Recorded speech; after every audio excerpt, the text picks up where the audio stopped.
We be live. Hello, Durud and Shalom. My name is Armin Navabi. And I'm Ali Samani. We are your Iran experts. Today, we're going to be talking about how the Islamic Republic, head of their military, just threatened to strike all U.S. bases in the region and beyond, even into Europe. We'll get into that, the statement that they just released, and then we'll tell you why they made that statement, because it's not a good choice for them to do such a thing, as you guys might think. They're forced to act. Now, why are they forced to act? We'll get into that. It has something to do with the oil. The same reason why they're turning around Chinese ships, even though China is one of their closest allies. And so, let us begin with the statement made from the head of the Islamic Republic's military. We translated into English for you guys. So this is Major General Ali Abdollahi. He's the Chief of Staff of the Armed Forces of the Islamic Republic. And he said that the Persian Gulf Arab countries, so countries like Qatar, Bahrain, Kuwait, Saudi Arabia, etc., just want you guys to know that nothing is hidden from our eyes, and it's unlikely that the sheer amount of U.S. equipment and troops in your countries is unknown to you. We know that you're helping them, and we're warning you that this assistance is tantamount to participation with U.S. military forces. So what this sounds like is, we know what you guys are up to. There's no way you don't know what you're doing, because this is your country and there's thousands of US troops and planes and etc. We're going to hit you if you don't kick them out.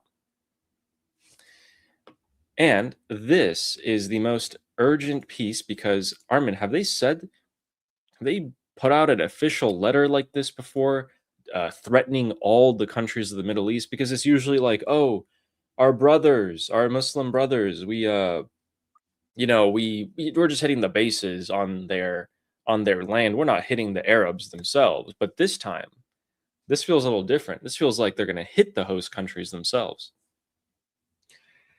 To me, this is another evidence alongside everything that we talked about, Ali, that they're getting ready to hit the Arab countries hard. Everything suggests that, Mushtaba putting Mohsen Rezai in charge in the National Security Council. This new thing, that all the rumors that we're hearing among the jihadi people, that we need to go invade, we need to take this land. All the talks about our pilots being taken by Qatar hostage. We need to liberate them. New revisionist history of Bahrain being given up by the Shah, Mohammed Reza Shah, and we need to take it back because he gave it away. And all of that, like all of this seems to be setting, we told you guys that President Trump has very effectively isolated the Islamic Republic. And in a few months, if it keeps going like this, in just a few months, everything is going to, like, the crap is going to hit the fan, like, really hard. We are already seeing big signs of economic devastation in Iran, and this is just the beginning. So so they're desperate to do anything to make this economic isolation costly for Americans, and the only significant thing they could do right now is to hit the Arab countries. And I think this is laying the groundworks to make that happen. And by the way, look at the new title, because you guys remember when we show you the sheet, the Durka sheet, the bingo sheet of all the positions of people within the Islamic Republic. Abdullahi, he used to be the head of Khatam al-Anbiya, which was the most important institution within the IRGC, but now his title has changed to the Chief of Staff of the Armed Forces, because Khatam al-Anbiya and the Chief of Staff of Armed Forces, the Armed Forces, the institution that unites all the armed forces, that was an institution separate from Khatam al-Anbiya, and those two have merged. So basically, Ali Abdullahi is now in charge of coordinating all the armed forces of the Islamic Republic, which is IRGC, the Artesh, the Basij, and Faraja, which is kind of like the police. Plus, he's also in charge of the most important economic institution of IRGC. So Abdullahi has turned into one of the most important people within the Islamic Republic. He was already, but now he's very high. So I would say that after Mujtaba Khamenei, the most important military person right now might not be Vahidi anymore. It might be Abdullahi, or maybe they're kind of equal. But Abdullahi is more important military. I think the only person higher than him when it comes to military command will be Mujtaba Khamenei if he's alive. So we have a huge target on this guy's back now. Now, what they've done throughout this conflict is something big, something that's going to rewrite a bit of the lines here. Previously, a lot of these countries in the Middle East were happy with the Islamic Republic being there. They got a stupid, weak Islamic Republic. Now that it's thrashing out like an injured animal and it's hit all the countries around it, they start finding their own alliances against the Islamic Republic, or they go more towards Israel or the United States of America, like the UAE has. Other countries like Saudi Arabia will, instead of trying to rely on the US and Israel, forge new alliances with Pakistan and Turkey. The lines have been rewritten. You guys might have seen a few months from now, maybe 5 months is when the war kind of ended, the 40-day war, about then.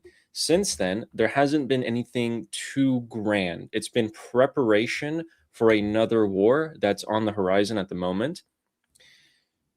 Here's why it's going to happen. Take a look at this picture. This is the strike range of the Islamic Republic in the Middle East if it uses its more conventional missiles. If it wanted to use its more extended range missiles, if you guys take a look at the outside of the map, there's a dotted yellow line. That dotted yellow line represents the range, the maximum range, albeit probably not too accurate, that the Islamic Republic can strike a target. And yes, that stretches all the way up to London, for example, or Madrid, Paris, Berlin. It does go all the way there. So, and that's something on purpose. Why would they not do that? It's more deterrence for them. So, in that red area, that's where most of the strikes are going to happen in the next war. And the US is going to be perfectly content with perhaps not providing as much protection to countries that did not help it or side with it. And we see that President Trump is not shy of doing things like that. He's reducing his military exercise presence in South Korea just because South Korea didn't agree to help with the Islamic Republic. And also because they need their stuff. Yeah. And why is this happening? We just had a few months where we just got thrown up and down, left, right, and center, everywhere you could possibly think of. Negotiations. Oh, the negotiations are off. These guys are cowards. You can't trust what they say. Oh, but talks are going well. I can't even tell you. I think it's about 11 times that this cycle has continued, and we're back where we started a few months later. Donald Trump has at this point realized that a deal is not possible with them, and so the sanctions have been tightening up, and that is the meat on the bones at the moment. So according to this report by DEJ, citing the central bank governor's currency assistant of the Islamic Republic, there's a big problem. Half of the oil dollars, oil money that the Islamic Republic is making is not coming back to them. We'll get into why, but that is not an outcry. It's not an exaggeration here. They will sell the oil one way or another, but getting that money back into them is an issue, and they're trying to have workarounds to it to invest that money abroad or maybe black market it or something like that, but it's not really working that much. So, for example, we'll give you guys the thing. Last year, $20 billion didn't return to the Islamic Republic. This was pre-war. This is, corruption, people double dipping, things like that. Okay, so $20 billion was stolen last year from the oil money of the Islamic Republic. And let's take another look at why they might have to act against the United States of America. And other places. In addition, a lot of pipelines, record numbers of pipelines are being built. So I think the Hormuz Strait's not going to be quite as important as it was in the past. And this is words that Scott Bessent told us a couple of weeks ago. The Strait of Hormuz will not be as important as it was in the past. Why? Because instead of having ships put oil through, every country is now building pipelines. Even countries that are not related to the Persian Gulf. You have pipelines all the way in Syria being built to Turkey and to the Mediterranean. Why? Because if Iraq builds a pipeline and it has access to the Persian Gulf, well, then the pipeline can join up to a Syrian pipeline and go all the way to the Mediterranean, for example. Everyone's rushing to build pipelines at the moment. And so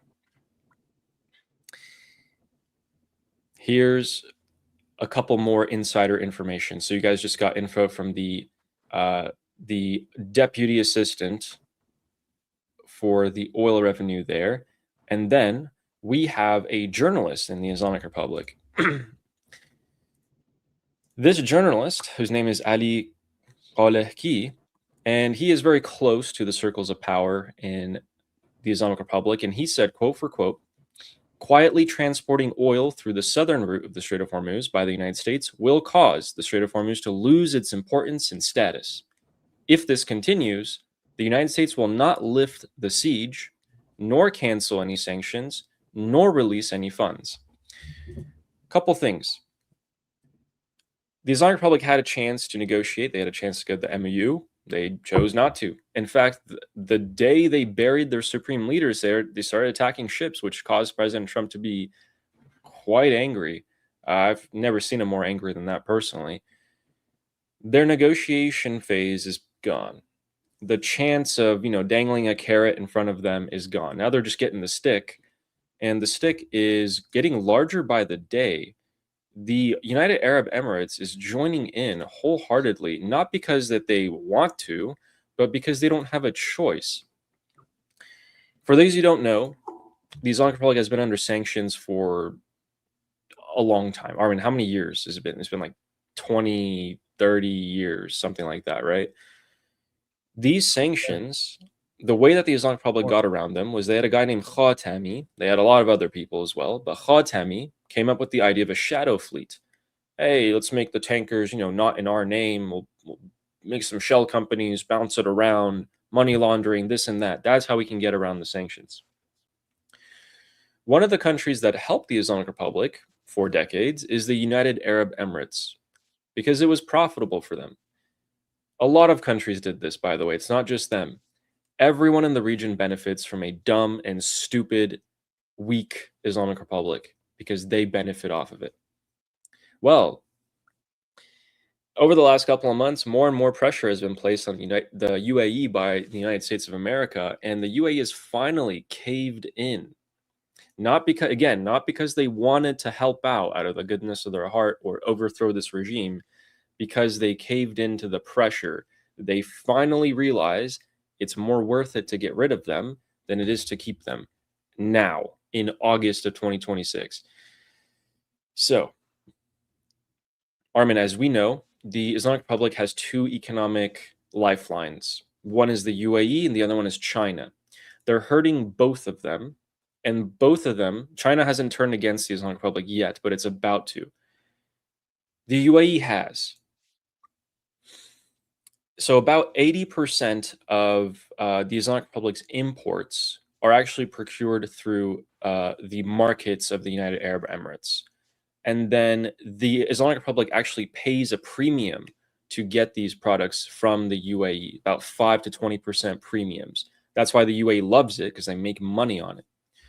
And additionally, another statistic, just so you guys believe me, is that the UAE is Iran's #1 import supplier, and has been so for the past 5 years in a row. 30% of everything that's imported into Iran, not including smuggled and black market, is from the UAE, like procured. So maybe the UAE buys it from China or other countries, and then the UAE sells it to the Islamic Republic. So that's about 30, 40 billion dollars there. That's not becoming the case anymore. Those imports are decreasing at an alarming rate, but also, we have a pretty graph for you guys. I don't know if people understand how big of a hit this is to the Islamic Republic. They're like, oh, the UAE just cut trade with the Islamic Republic. That's good. That's going to hurt them. This is going to devastate them. This is like a major kick while you're down. The Islamic Republic is suffering economically. This is brutal. This is really brutal. This is why this is headline news everywhere. Like, oh, UAE is cutting trade with the Islamic Republic. People are like, oh, okay, that's bad, I guess, for the Islamic Republic. No, you don't understand. This is really bad. This is really bad. But go on. This is terrible for them. Guys, look at this graph. You can see that it was increasing, right? So if you're a good trade partner with the country, you tend to trade more with them. And then 2025, 2026 happened. And now look at it. We went from about $29 billion of imports from the UAE, the trade value being $29 billion a year, to now being 21. And of course, this data is going to be from a month, maybe 2 months ago. It's about halfway throughout the year. Halfway throughout the year, you already saw what? I would say 30% decrease roughly in terms of imports. So that's a huge number. That's billions of dollars worth of goods, household goods, cars, whatever you want to call it. It's going to get worse. A lot of experts, people like Miad Maliki, are saying that if this is enforced and kept, this total financial cutoff of Iran by the UAE would actually be more significant than the blockade that's being put on by the United States of America. The US blockade seals the Gulf of Oman. We'll show you guys that here. So the Gulf of Ali, Oman sits right here. Yeah. This is interesting because a lot of people were saying Scotty B's economic isolation of the Islamic Republic will never be fully complete with the UAE still having all of this, because it's not just the trade. There's still, after everything, the UAE still had many financial institutions that the Islamic Republic was still using, even after the UAE was bombed, that was still in place for them to go around the sanctions. And many people are saying, like, oh, the Islamic Republic is being isolated, but the isolations will never be complete without the UAE. And here's the thing that people don't understand. The UAE is not a monolith. The Dubai region is not... So a lot of the UAE was against the Islamic Republic and for this. The part of the UAE that was resisting this was Dubai, because Dubai has a lot of financial ties with the Islamic Republic. But now the situation got so bad that even the Dubai region, Dubai is now turning, and they're all in agreement and they're cutting it. And this is what our Salt Queen was saying in the chat, which I think you should read it, and maybe you could answer this as well, Ali. Finestra says, wait, the UAE is doing this first now after being bombed for months? Why wasn't this done earlier? Spineless idiots. That's why I'm telling you, they caved into the pressure, not because they wanted to.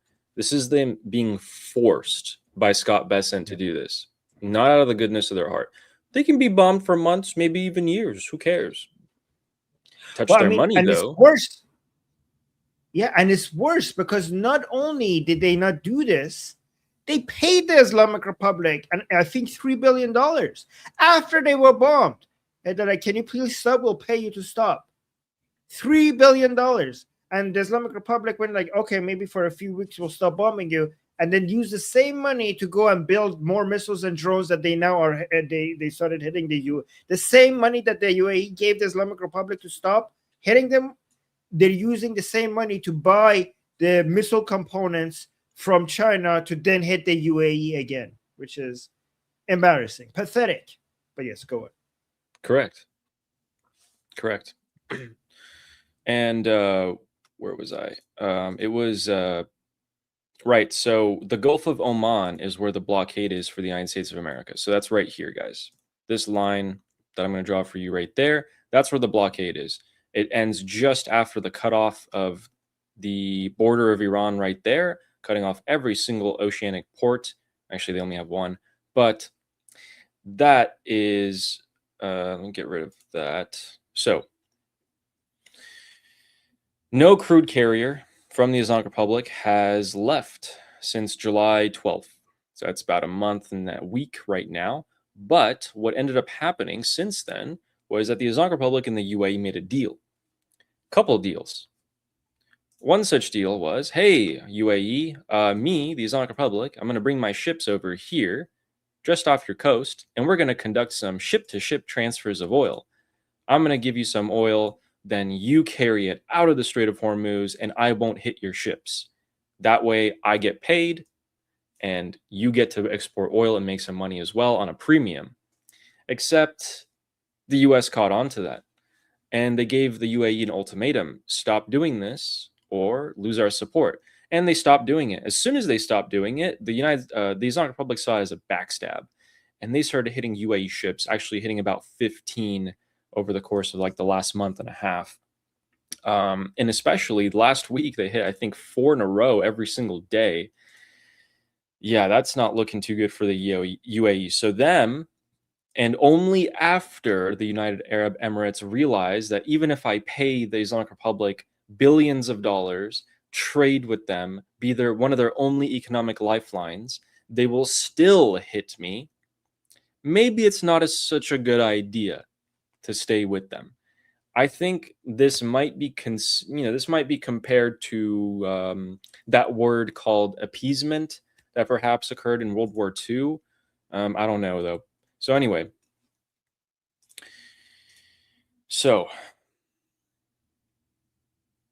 this was the image of the United Arab Emirates confirming this for us.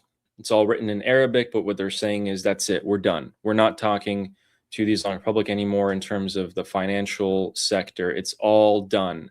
Commercial exchange, financial transactions, they're all halted.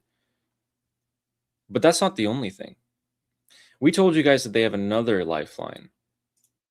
It gets worse, ladies and gentlemen. If you thought losing 30% of your imports for a country was bad enough, which is crippling to say the least, already when there's a gas shortage, inflation, etc., get a load of this.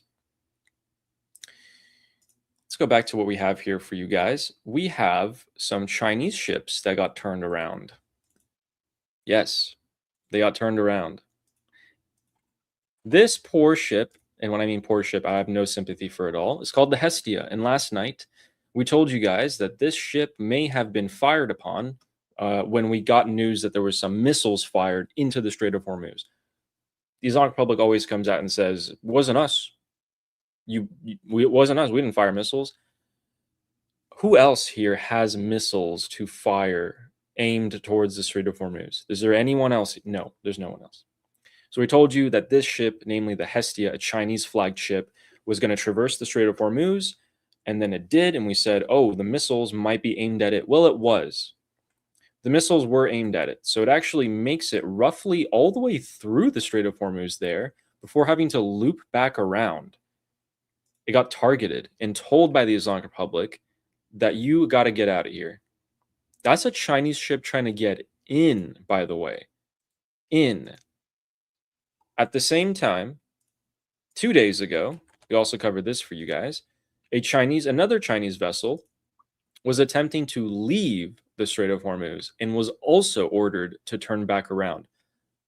Chinese aren't getting their oil anymore. Even when they paid the toll and used the IRGC route to leave, they're still not allowed to leave. They got threatened and told to turn around. I went digging onto these ships and I found out that these ships were actually headed for Iraq. Iraq has been selling its oil the cheapest because it has been suffering the most and it's trying to make some money. The Islamic Republic is pissed off. Hey, China, why aren't you buying our oil? We need the money. Why are you buying Iraq's oil? I know it's cheaper, but hey, you got to help us out, right? No, the Islamic Republic didn't like the fact that the Chinese aren't buying their oil right there. And they actually fired at a Chinese ship and turned both of them around. Oh, man. China buys 80 to 90% of the exported oil from Iran. That's the biggest oil customer in Iran's history. The fact that the Islamic Republic depends on China for this is becoming their biggest vulnerability. It's their biggest liability. The barrels per day have fallen from about 2 million barrels a day to about 500,000, and now even pretty much way lower than that. I know that the United States says, hey guys, the Islamic Republic isn't selling their oil at all, et cetera, et cetera. There are ship-to-ship transfers. We got to keep those in track. So it's not like the Islamic Republic is making $0 from oil, but they're basically making $0 from oil. They just shot themselves in the foot, both feet. UAE and China are now turning against the Islamic Republic. One of them has already turned. Took them long enough. I never expected China to, I still don't expect them to turn against it just because a few ships were turned around. Because I think China could just put some pressure on the Islamic Republic, or maybe dangle a carrot in front of their head. But it's not looking good. Maybe they could stop selling them man pads and some missile components. The Islamic Republic relies on China. They could withhold on that, or maybe sell it at a higher price. Yeah. Yes.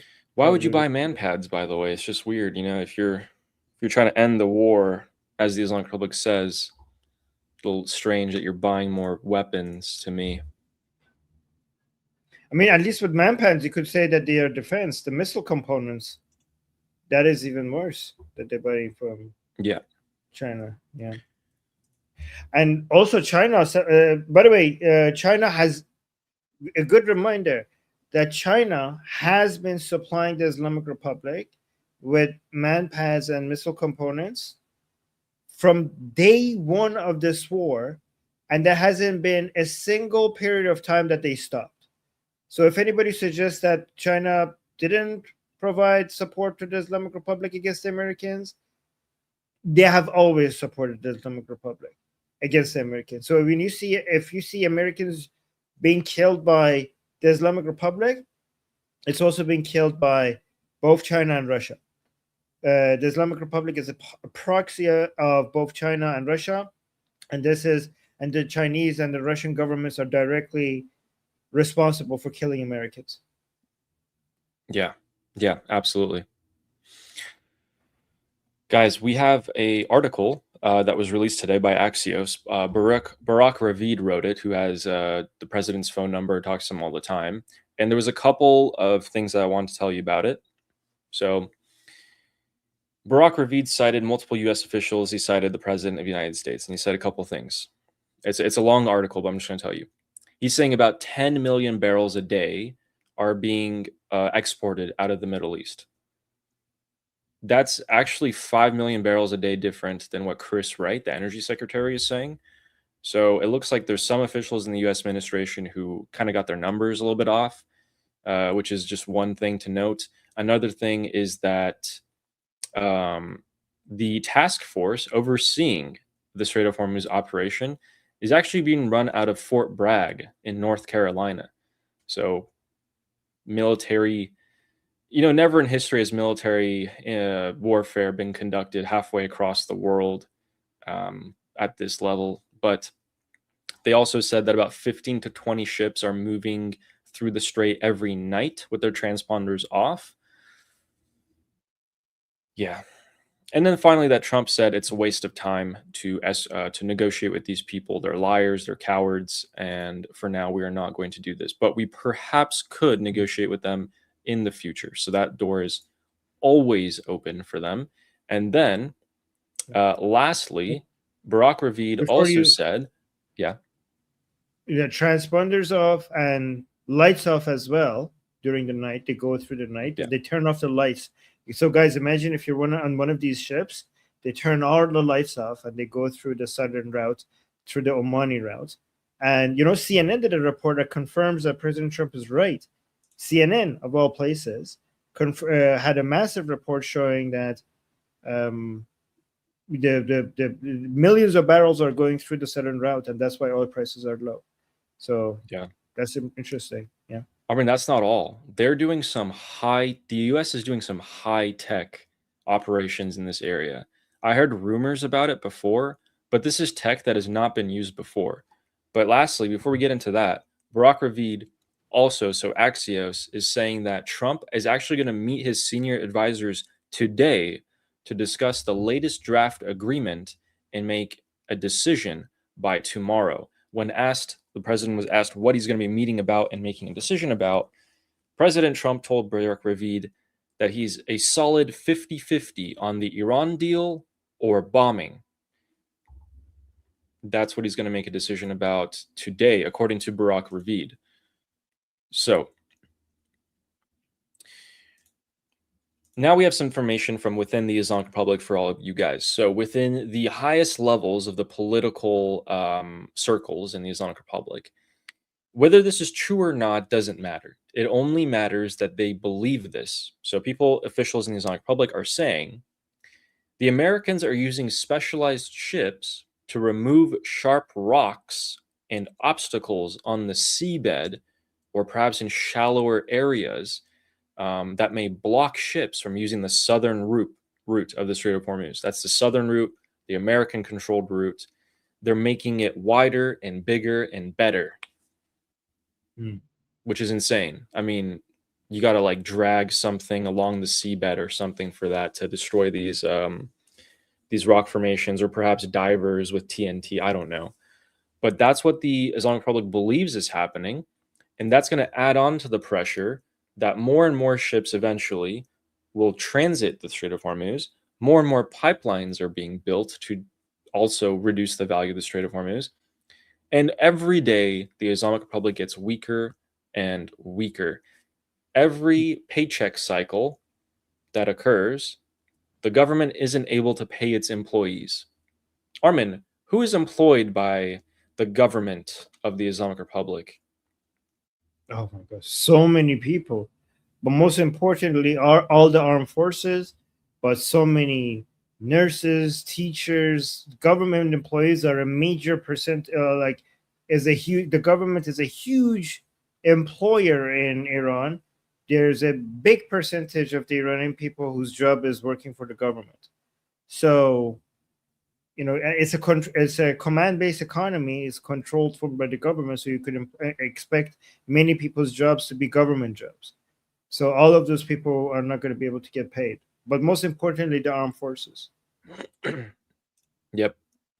And this is not that's the reason for why the Islamic Republic is going to act, as we said in the beginning of our stream, and why the chief of the armed forces released that letter to the countries in the region.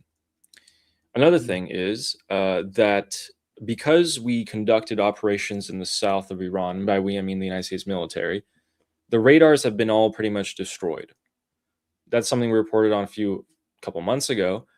What the IRGC are doing now is they have portable radars, like civilian radars, that they'll put on their fast attack boats, and they'll actually sail those into the Strait of Hormuz to figure out what's really going on. That's how the IRGC are now realizing that ships are there. Portable radar on fast attack boats. That's what they got. They got nothing else. It's not looking too good on that front for them either. By the way, regarding President Trump's statement on 50-50 deal or attack, I don't think it's 50%. I don't think it's 50-50. I think the third option, the United States is interested in the third option, which is right now like no deal, no bombing. I'm not saying this is what's going to happen. The Islamic Republic might force the Americans' hands to escalate, but I think that the right now, as we're speaking, the favorite option for United States is no deal, no bombing. Let's just stay here and keep suffocating you until you collapse. Yeah, and that's not a bad idea, but it does hurt the people a lot here. You know what that reminds me of? I think about 7 months ago, Armin, in one of your discussion groups, I actually brought this point up, and I'm trying to see if I ever maybe like saved, bookmarked that video. It'd be a cool little section to bring up. But while I look for that, I wanted to show you guys that economic sanctions and pressure aren't the only thing that are forcing the Iranian people into a uprising. Last night, one of my friends in Iran sent me something. The university that they attend expelled one of their students.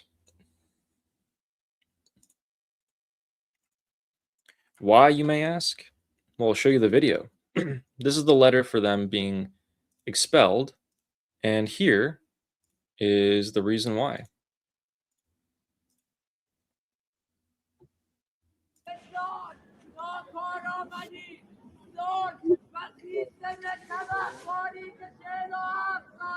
Expelled. He's saying that they've taken our future.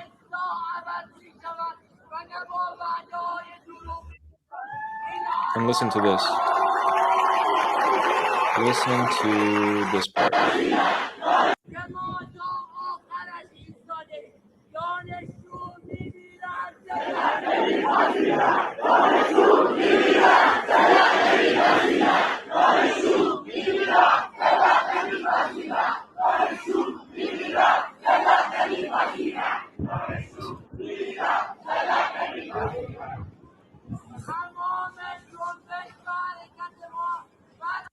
This student has been expelled. Pull up his image for you guys and get you his name. This is just another example. I can show you guys.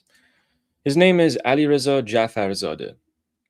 He led a university gathering speaking out against the regime, and he released a long letter afterwards about his statement. So I translated this as well, and I'm just going to read a couple parts of this to you guys. So make that bigger in case you guys want to read it yourselves. Okay, I'm going to read a couple parts of this. First, he speaks about how the Islamic Republic has tried to transform academic institutions into closed and controlled spaces. And then they think that by expelling people like him, that they can continue to destroy critical thinking and competence and compliance and promote compliance. He's saying, I entered university based on my academic abilities, not with rent or political affiliation. You expelling me is a sign of inability to tolerate different voices other than your own. Goes on to say, expulsion is not a punishment for me. It is proof that I did not choose silence. Your expulsion order may deny me access to university, but it can never destroy my belief in Iran, freedom of thought, and responsibility for the future of this land. Iran will one day return to its true mission, a mission based on freedom, meritocracy, knowledge, and service to Iran. On that day, what will remain will not be expulsion orders, but the judgment of history. So this student had his future completely destroyed for speaking out for a better life and against the Islamic Republic. Just one of many. Armin, how often would this occur? Maybe back when you were in Iran, back when you were in university. So when I was in university in Iran, it was right before the peak of the green uprising, and I just missed it by that much before I left. But we could see already that the movement was starting to pick up, and I remember we were starting to, our university, Tehran University, was having a lot of issues with Basijis being on campus. We could see the tension starting to pick up, but I left Iran before that those tensions actually escalated. but we already had people coming, leaving class and joining some protests, and Basijis being on our campus. So it was a thing. It was a big deal. It was starting to become a big deal. We do have to be careful, though, Ali. Like, do we know about this person's positions on Pahlavi? Because you're likely correct that he's a hero, but sometimes the regime manufactures heroes. Like sometimes the regime creates anti-regime heroes that are also leftist and anti-Pahlavi, and it arrests them or punishes them to improve their profile and enhance their resume, and then give them platform or more media exposure compared to other political prisoners or people is punishing that are pro-Pahlavi. So we have anti-Pahlavi, anti-regime people, and pro-Pahlavi anti-regime people, and the regime sometimes tries to find ways to punish the anti-regime but also anti-Pahlavi people as a way to get them on the news and get people talking about them, as a way for them to eventually also go out and spread their anti-Pahlavi message. So we have to be mindful of that. Yeah, and they've done that all the time. Usually, as you know, they try to redirect that anger towards something else, like the government or something. This student was directing his anger towards the entire institution of the Islamic Republic. He didn't say Javid Shah, because I think if he did, he would just be executed. But he said Payende Iran, things like that, which you're right, could be 50-50, could be a planned operation. I'm not going to rule it out. Yes, we have to be careful. I mean, Javid Shah doesn't get you execution right away, but because there's so many people who have said Javid Shah. Actually, can I show you a video now that we mentioned? Yeah. Of somebody. Okay, let me show you this for example. And then after this, guys, we have a good section coming up. Make sure you stay for that. Have you seen this, Oh, Ali? yes, I have seen that. Did we show this? No, we didn't show it. Okay, so guys, this guy, so guys, the regime can't go after every single person. Like there's so many people in Iran who are saying Javid Shah and commenting Javid Shah and posting pro-Pahlavi messages with their own faces and everything, right? That the regime does not have the forces to go and arrest everybody. But they have to make examples of people, right? To scare everybody, to make it seem like they're everywhere and arresting everybody. And this poor guy, this guy over here, he posted Javid Shah on social media. So they're making an example out of him. They showed up to his house and arrested him for posting Javid Shah on social media. And they came to his house and they also found this picture of the 3 Pahlavis in his house. Okay, so and Cyrus the Great. So Cyrus the Great, Reza Shah, first Pahlavi, Muhammad Reza Shah, the second Pahlavi, and Prince Reza Pahlavi, the third Pahlavi.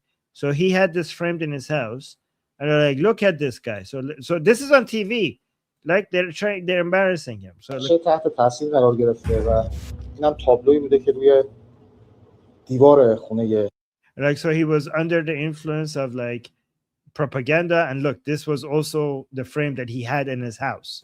این آقا بوده. Look at the song. Doom. Look at, oh my God, what a criminal. Oh my God, look what we found. تابلویی بوده که روی دیوار خونه این آقا بوده. همین که بچه این کارو کرده. Oh, and he's saying his kid did that, right? So he's 41 years old. شغلت چیه؟ What's your job? Oh, he moves stuff, right? So he's a mover. علت دستگیری چیه؟ Why have you been arrested? زیر پست‌های پهلوی لایک و کامنت. So he commented under Pahlavi, pro-Pahlavi posts on social media because liking and commenting under pro-Pahlavi social media posts. کاری نکردم گوشی بچه بوده. Like I didn't do anything. My kid, it was my kid's phone. لایک کرده بچه ده So like my kid was liking stuff, and my kid is just 10 years old. He didn't know what he's doing. He doesn't even know what Javid Shah means. ساله چه میدونه که جاوید شاه چیه که Oh no, so the other guy, the interviewer is saying like, what do you mean your kid is only 10 years old? How could your kid know what Javid Shah means? بچه 10 ساله چه میدونه که جاوید شاه چیه که بنویسه جاوید شاه Like a 10-year-old kid wouldn't write Javid Shah. تحت تاثیر فضای مجازی And like my kid was influenced by social media. کردن دیروز تو که الان گفتی گوشی دست بچت بوده So you just told us that your phone was in the hands of your استوری kid, گذاشتی همسرتون but we see that you actually posted هم stories بوده ایشون هم پست with your wife, and your wife is posting stories. گذاشتن در حمایت از پهلوی Oh, your wife posted stories in support of Pahlavi. تشویش اذهان عمومی کردیم So you're basically corrupting the people's minds with these stories. اشتباه کرده And like we made a mistake. He's saying we made a mistake. نفهمیدی We didn't know what we were doing. So look at the poor guy. They're treating him like he killed somebody, right? Yeah. So this is what they do. Like they can't, because they can't go after everybody. Oh, by the way, Ali, when this was posted, there is so many comments under it that says Javid Shah that they removed the post. So the Islamic Republic posted this, and it got so flooded with Javid Shah comments that they had to remove it. It was getting crazy how many people were posting Javid Shah under it. That's great. But this is what they do. They, because they can't go and arrest everybody because there's too many people saying Javid Shah, they go and try to like make people scared by making an example of somebody.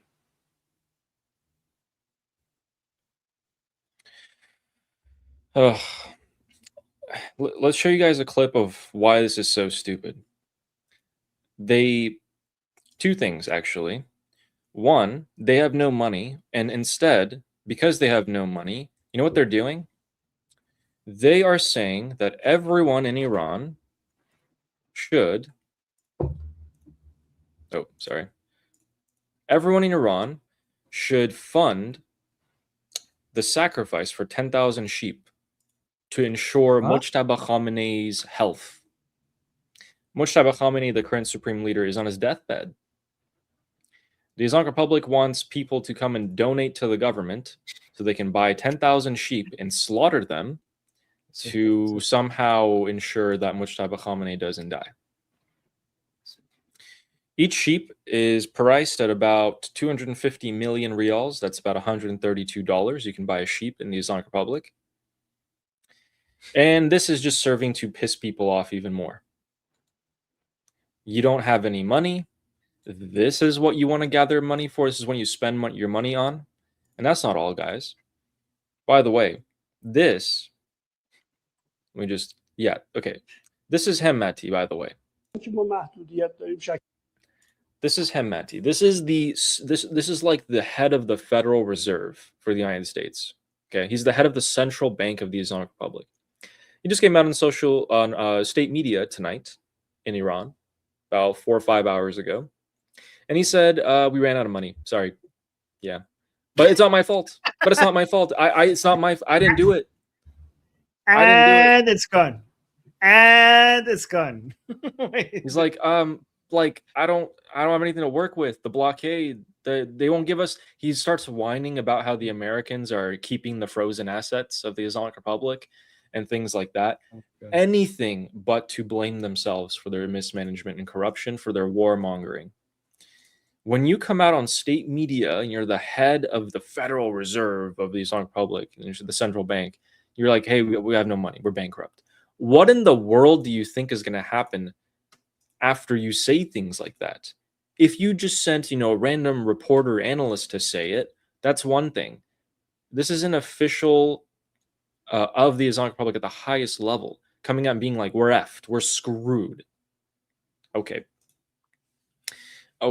So here, let's get into the section that you guys might be waiting for called Alligrams. And here it is. close out all these other tabs. So for those of you who don't know, we have a section called Allegrams. I'll go into the IRGC group chats, grab their messages so that you guys can figure out what is the opposition, what is the supporters of the Islamic Republic thinking and seeing. And it's not good. All of this week, we've been showing you guys messages that these supporters of the Islamic Republic are ready.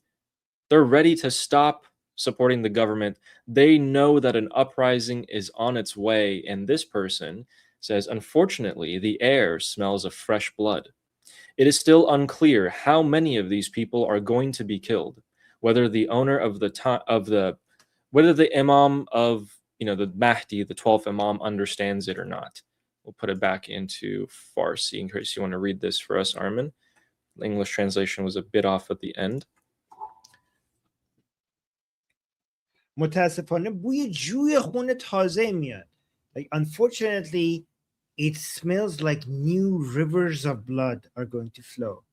بازم معلوم نیست چقدر از این مردم قرار کشته بشن.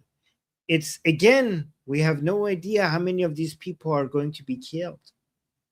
Ya sahib al-zaman, right?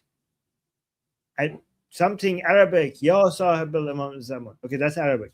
So he's basically calling upon the Imam of time, the keeper of time, which is the Mahdi. The Mahdi, not the keeper of time, the Imam of our time, which is the Mahdi, to come and help us. So this guy is thinking that something really, really bad is about to happen, and is asking for Mahdi to come save us. So these people, so summary is, these people think uprising is coming soon. So what happened in early January, these jihadi people, they think another one is going to happen. Yeah. And Armin, I grabbed the newspapers of the Islamic Republic today as well. Nice. Here they are. Read what it says. Oh, it's loading. Maybe I can copy the image address, maybe. I'm going to try to make this bigger for you guys. Okay, here we go. Oh. All right. Well, I guess that's not working. All right. What does it say on the headline here? کاری از تفاهم ساخته نیست. دستور کار امروز شکستن محاصره. Ali, we predicted this. Ooh, we knew it, guys. The newspapers in Iran by the Islamic Republic their titles are what Ali and I have been telling you is going to happen for weeks now, right? So he's saying nothing is going to happen with negotiations. What we need to focus on right now is breaking the blockade. So this is exactly what we told you that the Islamic Republic is going to be stuck in. This is which is the current isolation. They realize that United States is not looking for a deal or escalation. They're just going to try to keep them where they are right now, which means they have to somehow find a way to break free. And the only way, Ali, to try to break free, because they have none of their leverage points is working, right? The Strait of Hormuz, not working. Oil is still under $100. The CNN confirmed that President Trump has been successful. Oil is flowing through the southern route. The Hashd al-Shabi, Hezbollah, and the Houthis are not able to cause a lot of damage. The only thing the Islamic Republic has right now to try to punish the Americans for this economic blockade is to shoot missiles at the Arab countries. That's the only thing they have. And when they say we're going to break the blockade, that's what they mean they're going to do. Also, by the way, if you go up, this is Kayhan newspaper, which means that this represents the position, right? It's Kayhan, right? Yes. This means that this newspaper is the most in line with the office of the supreme leadership, right? So remember, something like Fars and Tasneem are more in line with IRGC. Rajar News is more in line with the Paidari camp. Some other newspapers are more in line with the so-called reformists. This newspaper is the most in line with the supreme leadership, and the head of this newspaper is handpicked by the supreme leader. And I interviewed the former head of this newspaper multiple times on the Persian channel and one time on the English channel, Mehdi Nasiri. I interviewed the person that was handpicked by Ali Khamenei to be the head of this newspaper, and now he has defected and has joined our side. and he's now pro Pahlavi. I interviewed him multiple times, so I'm very familiar. This is a very important, probably the most important newspaper in Iran. Yep. And they're gearing their Islamic Republic supporters towards it's necessary for us to break this blockade. And the only option they got, Armin, as per usual, is to empty all the rockets and missiles onto the Persian Gulf countries. So that's what we will see. It's not just us saying that, although we've been saying it for, I think, slightly over a month now. Pretty much everyone's on board with this so far. If you wanted to just eyeball the other newspapers as well, just kind of read their headlines, like the one on the left there, just to see if there's anything of interest to you. That was pretty much the only one that I thought was, clearly They're worried indicative. about fuel prices. Yes, that was the most important one. Worry about fuel prices. Tehran.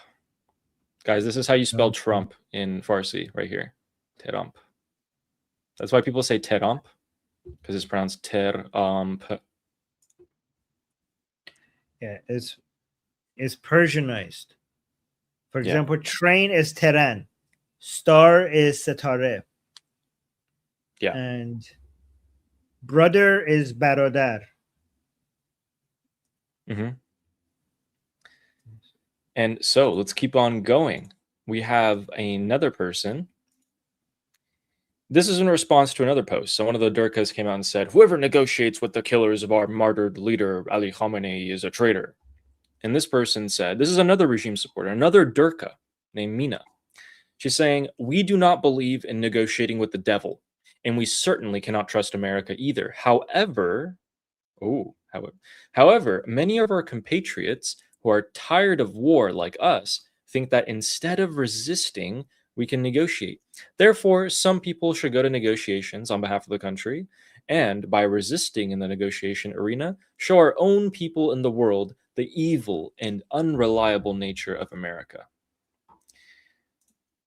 Just to remind you guys that this position is still a very popular one amongst the regime supporters.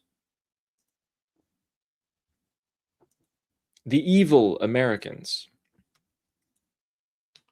And then we have our next one.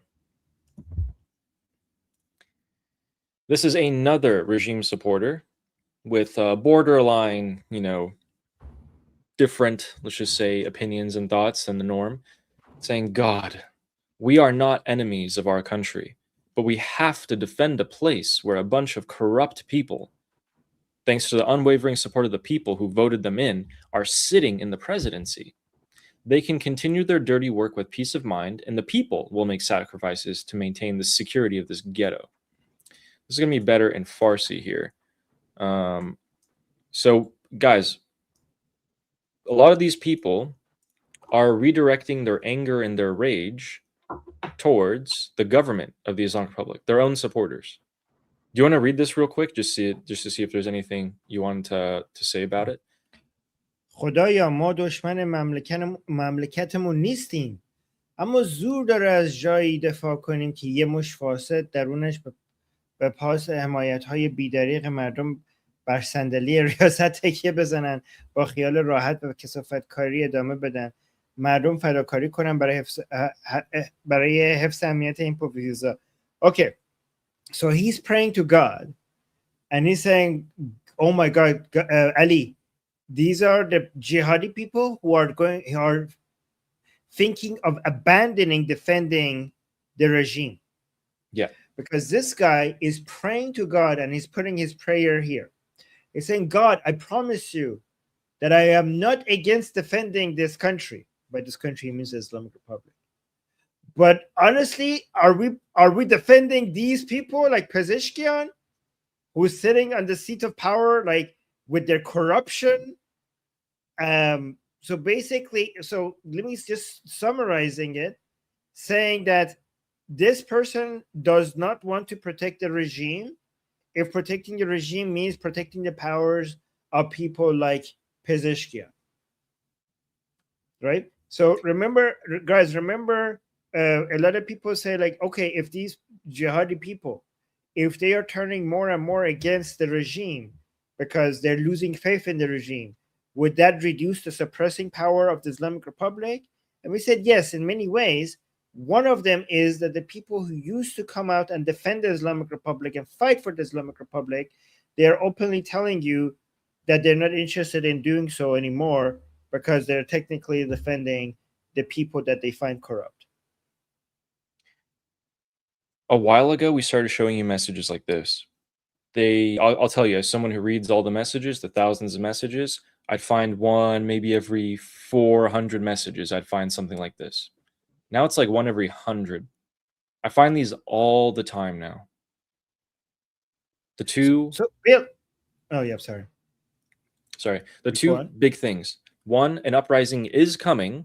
They all agree on that. Then the second one is the regime supporters saying, I don't want to support this government anymore.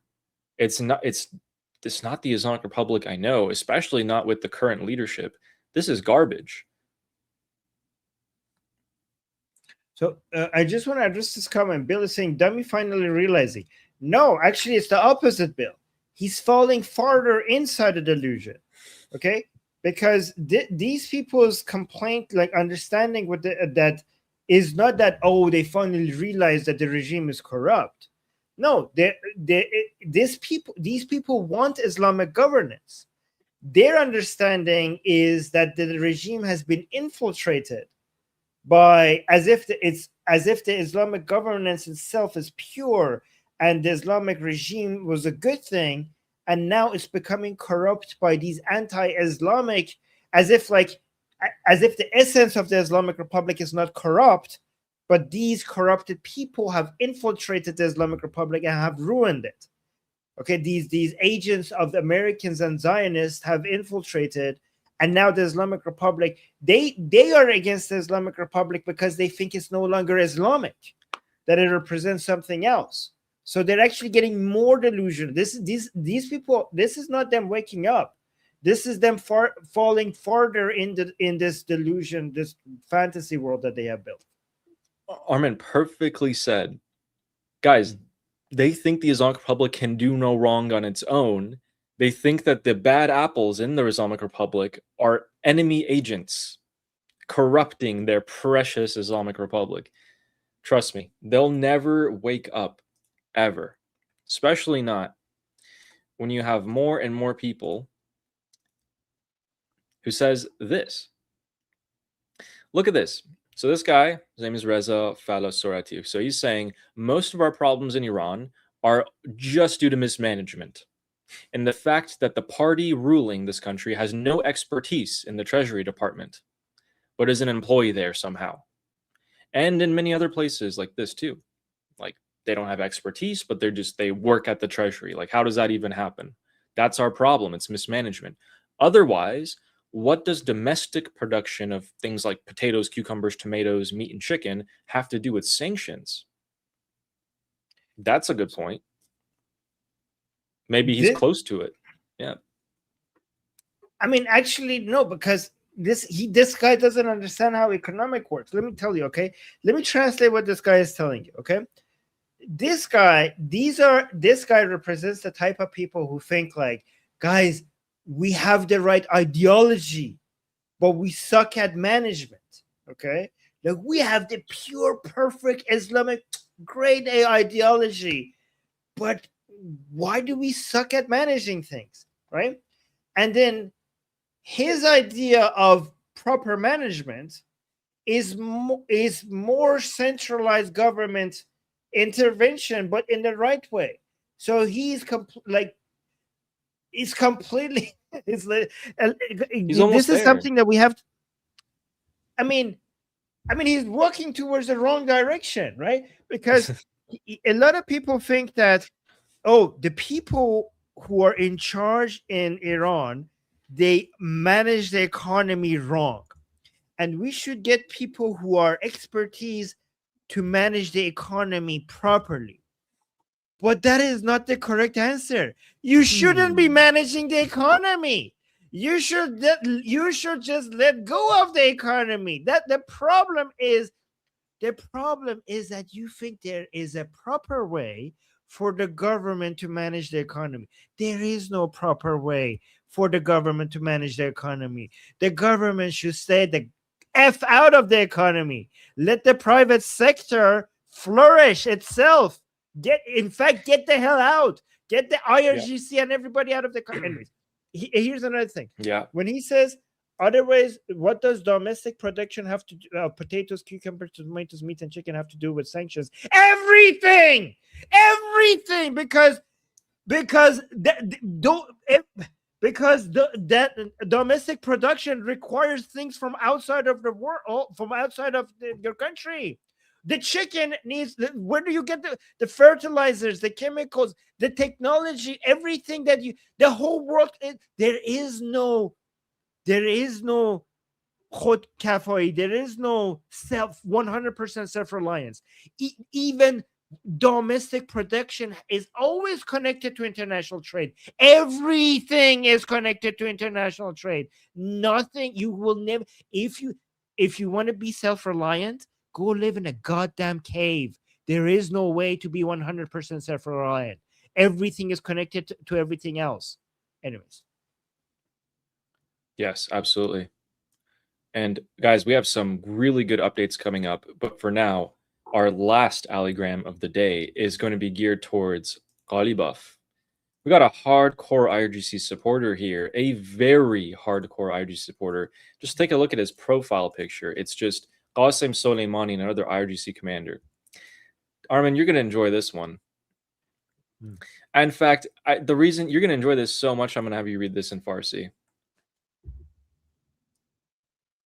Oh, غالیباف کاش هیچ وقت خودت رو قاطی تیم مذاکره کننده نمی کردی. وجه خودت رو خراب کردی. بین مردم ولایی به اندازه یک ارزن به تو اطمینان. Okay, so this guy, Ghalibaf, used to be considered a hardliner among the Velai people, among the jihadi people. He used to be considered one of the jihadis, not one of the negotiating pro-American, like surrendering reformers, moderate types. And this guy, who is like obviously a jihadi, he's like, oh, Ghalibaf, you shouldn't have never mixed yourself with these wrong people. How could you? You were one of the good ones. You should have never mixed with the negotiating team. You ruined your reputation by getting mixed with the negotiating team. Us Velai people, us like the jihadi, the people who believe in the supreme leadership, we will never trust you even a tiny bit ever again. Oh, Ghalibaf, you were good. What happened to you? Right. Oh. Yes. Right. So, guys, that concludes our alligram section. Okay, we have some important updates for you guys, including a potential war between Turkey and Israel brewing up, some of the logistics regarding that. But first, we have a video. I got this video from inside of Iran, and I'm going to show you guys what gasoline in Iran looks like at the moment. I have to actually put this on a media player to show you guys. Okay, look at this. This is gasoline inside of Iran today. You guys tell me if this is supposed to look like normal gasoline.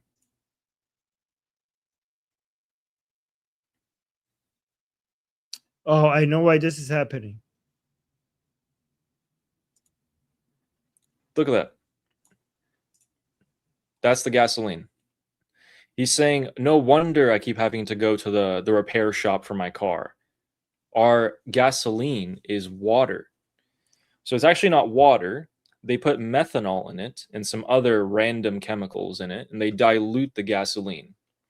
This is causing an incredible amount of vehicles across the country, hundreds of thousands, to have problems. The automobile industry in Iran already had problems. They're not high quality cars. They're very low quality cars. They're saying some people went and tested the gasoline. If you guys know octanes, right? You guys go, you pump gas at the stations like 87, 89, you know, those things like that. It's octane 57 when they tested it. It's bad. But it's expected. You know why this happens, Ali? Because the government is trying to control prices, right? The government Yeah. always controls prices, and these private companies used to go with it because even though the price was artificially low, it was still not as far as it is right now, right? So the true price of fuel is astronomically higher than what these companies are being forced to sell their fuel at.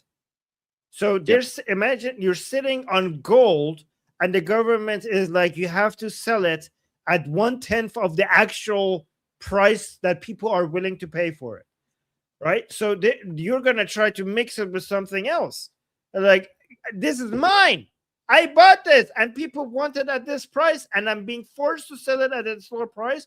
I'm gonna give to people what I'm being paid for, right? So they're gonna mix it with something else because because they can't handle that. They can't handle, just giving this away at those. This is what happens, guys. When the government tries to control the balance of supply and demand and control the prices, it creates this. This is what happens. It creates black markets. It creates corruption. It creates more problems than it's trying to solve every single time. Due to economic pressures on the thieving Islamic government, they added methanol. They added other chemicals. This is actually confirmed by the Persian Gulf Star Refinery, one of the oil production facilities themselves. One of the insiders leaked it. Yeah, we put methanol in it. That directly damages car parts. In fact, it damages metal in general. So people have to pay more money to repair their cars in addition to all of the other troubles that they have at the moment. That's going to get even worse. Way worse. Oh man, it's going to get so much worse. So Fizanges is saying run the cars on fermented mullahs. I mean, they're basically running the cars on medical grade alcohol at this point. Terrible. And let's take a look at this. So guys, in Iran, in Tehran, the capital, we have some really luxury neighborhoods. Okay, so some of there'll be mansions like this, right? These mansions are now worth more than mansions in cities like LA, Munich, Sydney, and other countries. So it's now $13,228 per square meter for these properties. Yeah. Guys, the rich people in Iran are like really rich. Like you don't understand. Yes, like if you go see how the rich live in Iran, you'll then compare them to some rich people in the United States. The rich people in Beverly Hills, they're like poor compared to the lifestyle of the very rich in Iran. Yeah. Yeah. So we'll come back into the Iran news. There's just a couple more things to wrap up on that. We'll give you guys an update on what's going on between Turkey, Syria, and Israel. Tonight, we got some videos. This is just breaking, actually. These are roads in Syria from Turkey. As you guys can see, they're rolling up military equipment from Turkey, just full-on artillery and tanks going into Syria at the moment. Why? Couple things. Israeli analysts believe that there will be an imminent war with Turkey soon. When soon, we don't know. But last night, the same channel 1214 of Israeli news was reporting that we were 50-50 as well on getting into a full-blown war with Turkey last night. Now, obviously, it's a bit of an exaggeration. They could have solve some of these things diplomatically. By the way, the clip is rolling. I haven't looped it or anything. It's just a convoy of tanks rolling into Syria. What people believe in Israel is that the Turkish government and the military will just wait to see what happens to Israeli elections that are rolling around in about a month or two. Is Netanyahu going to still be the prime minister? Because if not, and someone else rolls around who might be a little bit weaker, why not attack Israel? Not directly, but actually go through and attack or take parts of Syria. So at the moment, Israel and Syria are at a bit of an odds here because of this contested area. And Turkey has been pretty much trying to make Syria its proxy against Israel to some varying, I would say even a large degree of success. That's something that can be brewing up on the future, according to the Israelis themselves. And let's go into Iraq before we head back into Iran. Ladies and gentlemen, your favorite parliament speaker of the Islamic Republic posted this picture of himself. Kind of strange. Where's no his caption, head? picture? Pretty interesting. Oh, Yeah, he just posted this. Guys, my look at him. God. He's blocking the Strait of Hormuz himself with this big ball. No He put caption, his no head- words. No Just post caption. this. Wow. He posted them himself, putting his head, Yeah. having his head all right on the Strait of Yes. Hormuz. Wow. This is in Baghdad. He traveled to Iraq today and met with the Prime Minister of Iraq, al-Zaidi. He even gave him a gift, which was like a dartboard. It's kind of weird of a gift to give the Prime Minister of Iraq, a dartboard. It's like a target, Anyway, read this, Ali. Read this. Dominic wrote this. that's the Ali block maneuver. Look, his head is like perfectly, guys, look at his head. It's like perfectly shaped. It just bulges out on the top right there to fit the Strait of Hormuz. It should have been a little bit more to the little bit right. to the right. Why? Oh no! Dang Oh, it. God. Oh, move! Oh, okay. It was such a perfect fit. Should have been multiple takes for that. Yeah. Maybe, you know what? Maybe he was like, well, if my head fits into the Strait of Hormuz perfectly, because the background's a little bit orange or like brown, I might just like look a little deformed. So I get it. I get milled it. into. Yeah. No, that makes sense. Okay. So at the same time, a little bit hilariously, Farce News, which is the Islamic Public State media associated with the IRGC, are quoting this by the Financial Times. They put this picture of an American at a gas station, and then they also said the Financial Times is reporting the price of diesel, which flows like blood through the veins of the American economy, has broken records at fuel stations across the country, reaching $5.47 per gallon. Are you kidding me? Look at the audacity. Guys, oh my God. The Islamic Republic IRGC is like, wow, Americans are paying $1 more for fuel. Oh my God. Look at the Americans suffering. You mother tuckers, the Iranians are suffering 1,000 times more for higher fuel prices that you caused. And you're bragging about making the Americans suffer just a small fraction of what you made the Iranian people suffer? Are you kidding me? By the way, then they'll come out like this. Remember we showed you guys this? This is the head of the central bank comes out and said, we got no money. In fact, we're actually doing really bad. Even word for word saying we haven't sold any oil and the Americans won't release our frozen assets. I think they got some problems to deal with on their own rather than picking on the price of diesel in the United States of America. So let's take a look at the Durkas. We have our Durka clip of the day. Ali, for comparison, we have to tell people. So what's the, in California, so it's now like, let's say 6, right? And then normal before the war was how much in California? Like 3? 450? 4? Okay, 4. So a 150% increase, right? So let's say, okay. So the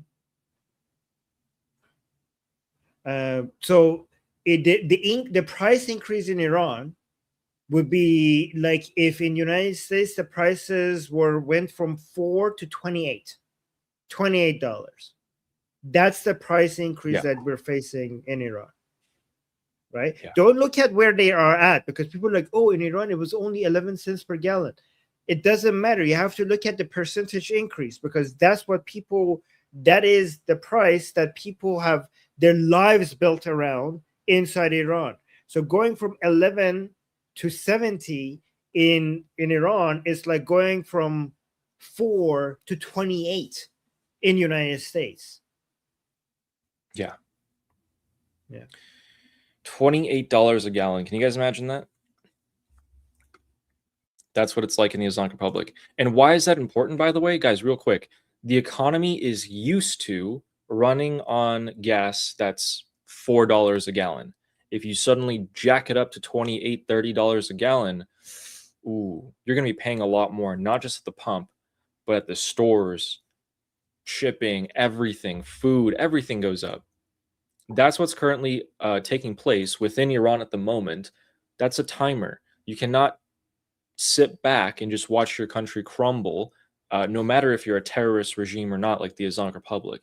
That's why they released that letter today saying that we are going to strike every U.S. base in the region and the countries that they sit on, because these countries are complicit.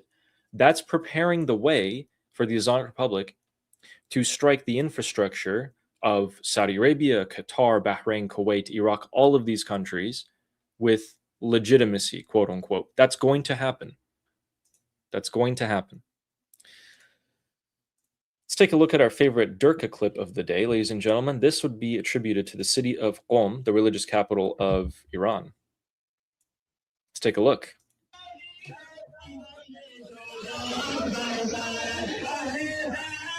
Okay, I can't listen to that. But look at this. They grabbed some of the Iran-Iraq war era buses and clothes and bandanas to invoke some sort of patriotism within the regime supporters, and are parading them around. Yes, all like 50 people around the bus. Correct. So these are all war era, as you can see here, 1980s Iran-Iraq war. Same thing with the bus. Yep. Here's the funny part. Most of the veterans of the Iran-Iraq war, who are now in their, it's like 50s or so, late 40s, 50s, they hate the Islamic Republic. As you can see, they didn't grab any veterans. These are all young men. None of them fought in the war. These are all Basij. These are the people who murder Iranians. They got no problem with it either.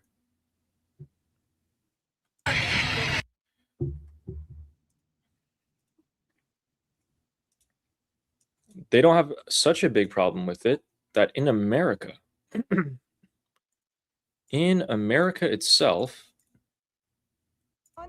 agents of the Islamic Republic yesterday broke into the house of an Iranian opposition leader who is very pro-Shah.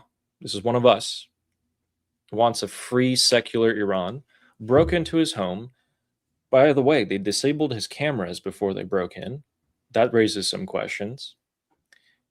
And tried to assassinate him. They beat him within an inch of his life. They thought they killed him, except he survived. And I think here's where they are talking about it, and that's the hospital in the back, Providence Hospital. I'm not going to show you the image of him on his bed here, but that did happen. So that raises some questions. So Behnam Ben Talablu is saying, one, Iranian activists, so people like me and Armin, should share this story. It's an attack against Pashai, who is the man who was hit and almost killed, not to just raise awareness within the community, but also raise awareness to the local and federal law enforcement. Why were the cameras in his house disabled? Also, you guys should all investigate if there's any connections to Tehran or any foreign actors for this. So this is one of the first attacks on people like us, Armin.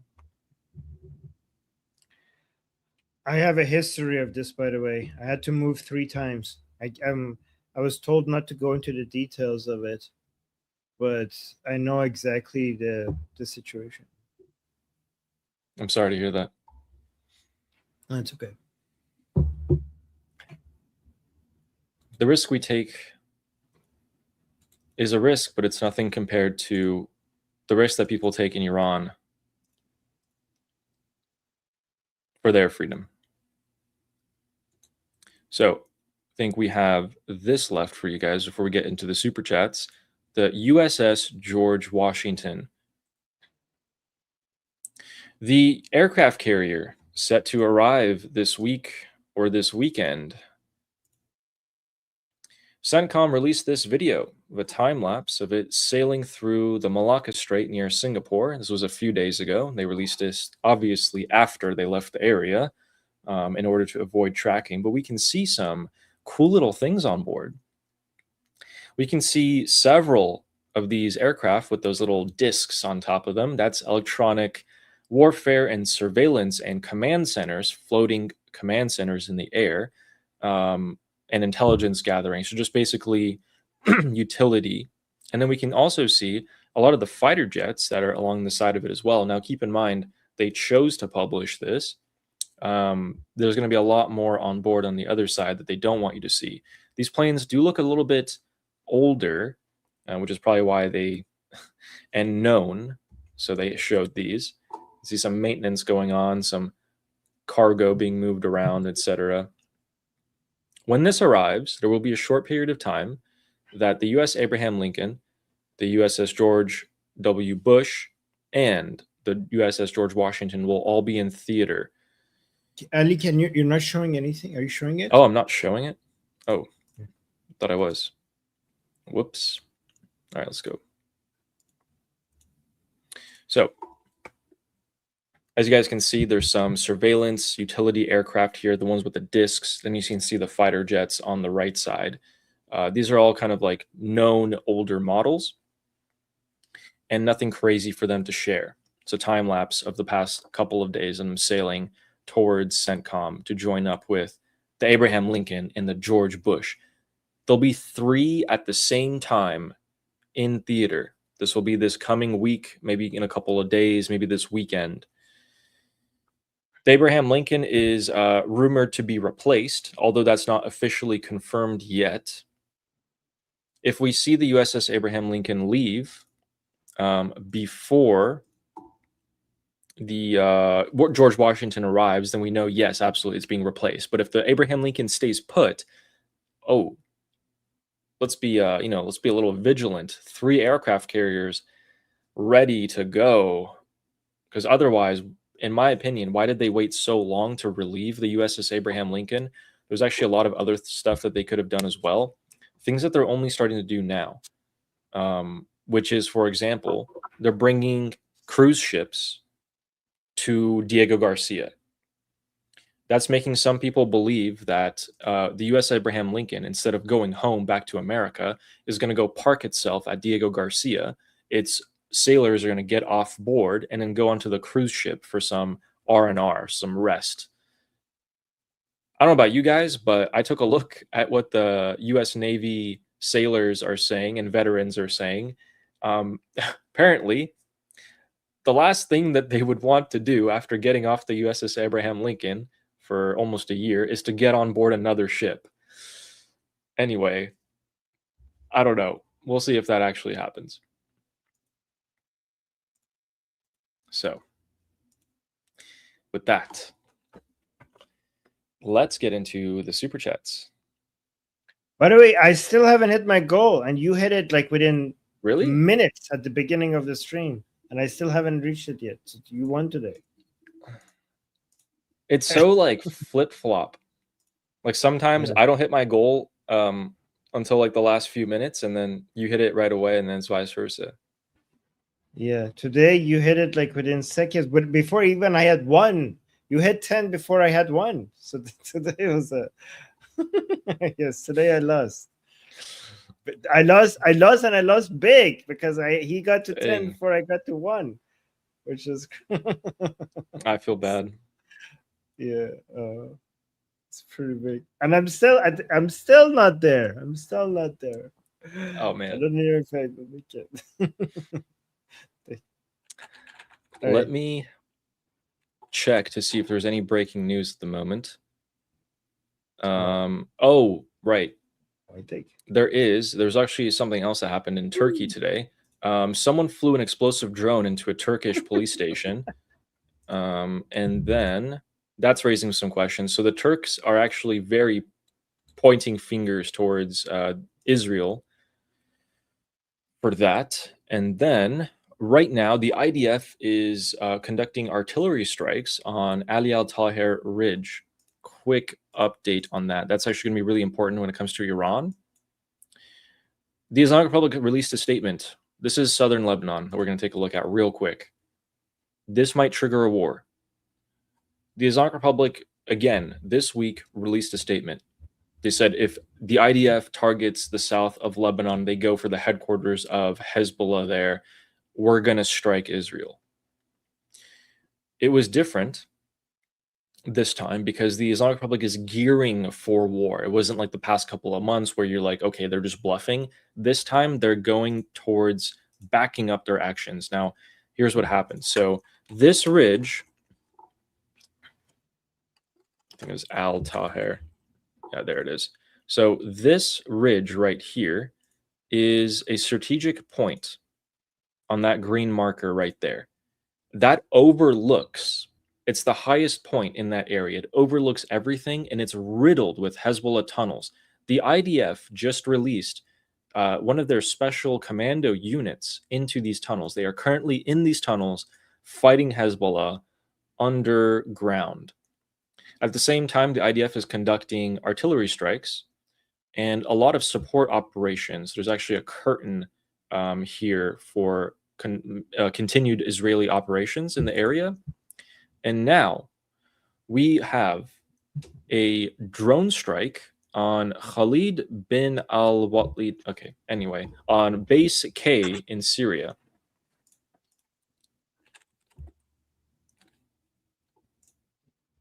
That would be, it said it's near the border of Turkey. So it's going to be somewhere up here, which is interesting. Someone struck a Turkish police station with a drone, and then someone flew an explosive drone into a Syrian military base over here as well. And now we are getting reports just now, just very second, we're getting reports of airstrikes again on Ali Taher Ridge here. So it looks like the IDF are pretty active supporting their commandos there. That's going to trigger a war. With Hezbollah is pushed into a corner even further than it is, and they have to give up this strategic ridge. If they give it up, they'll never get it back. It's incredibly difficult to take this position. That means the fall of Hezbollah is even more sped up, which means the Islamic Republic is not going to sit by.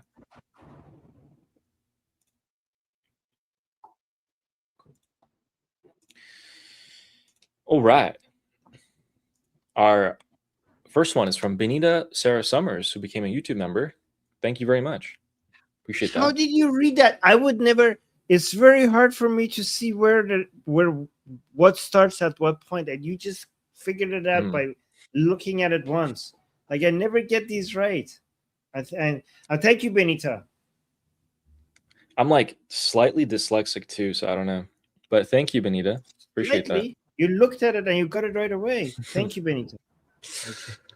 And Fizz Endresis, thank you for the super stickers for both of them, putting me ahead.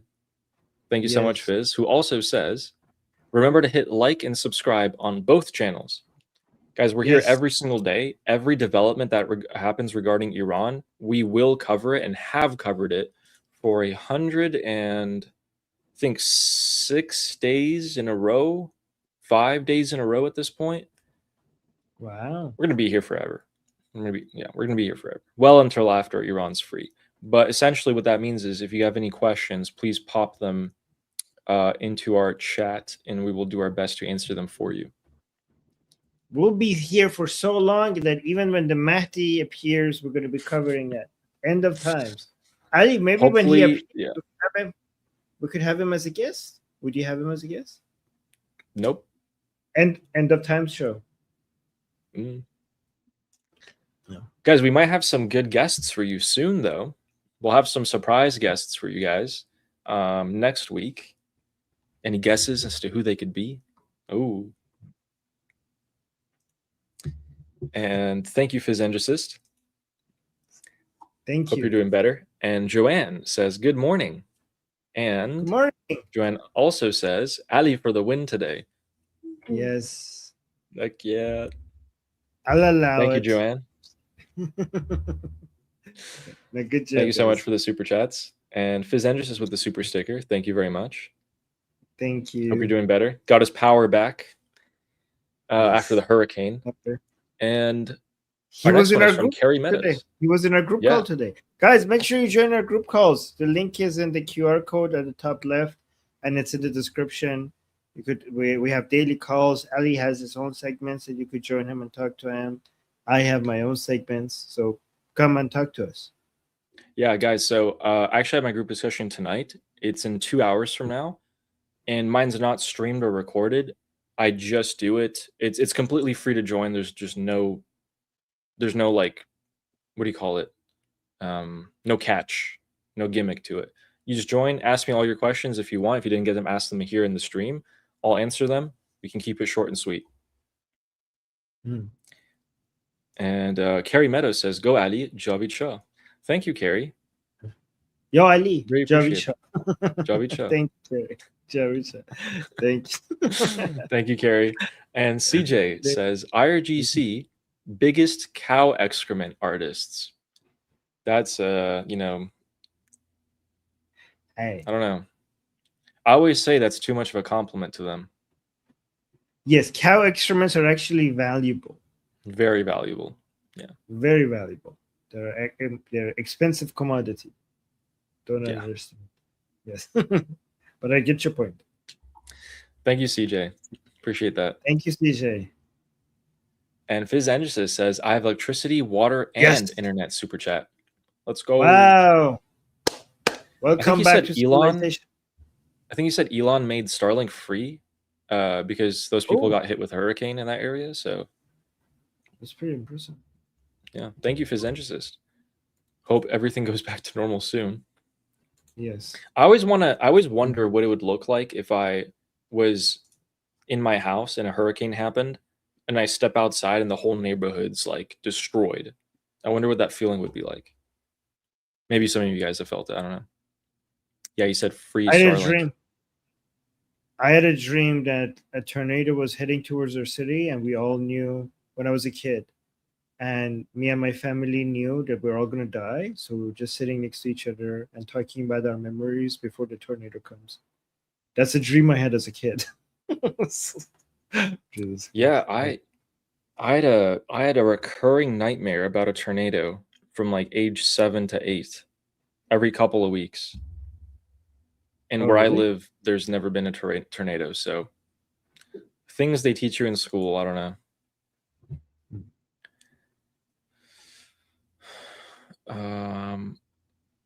Wow, yeah, the IDF is really pumping up its operations here in southern Lebanon tonight. And Joanne says, confetti, thank you. That was at 2:36. Wait, 2:36. That was 6 minutes after we started. 6 minutes, you got to 10. People were really wanted you to win today. Wow. Yes. And you Thank got you, you got to confetti at 6 minutes. I got it like just recently.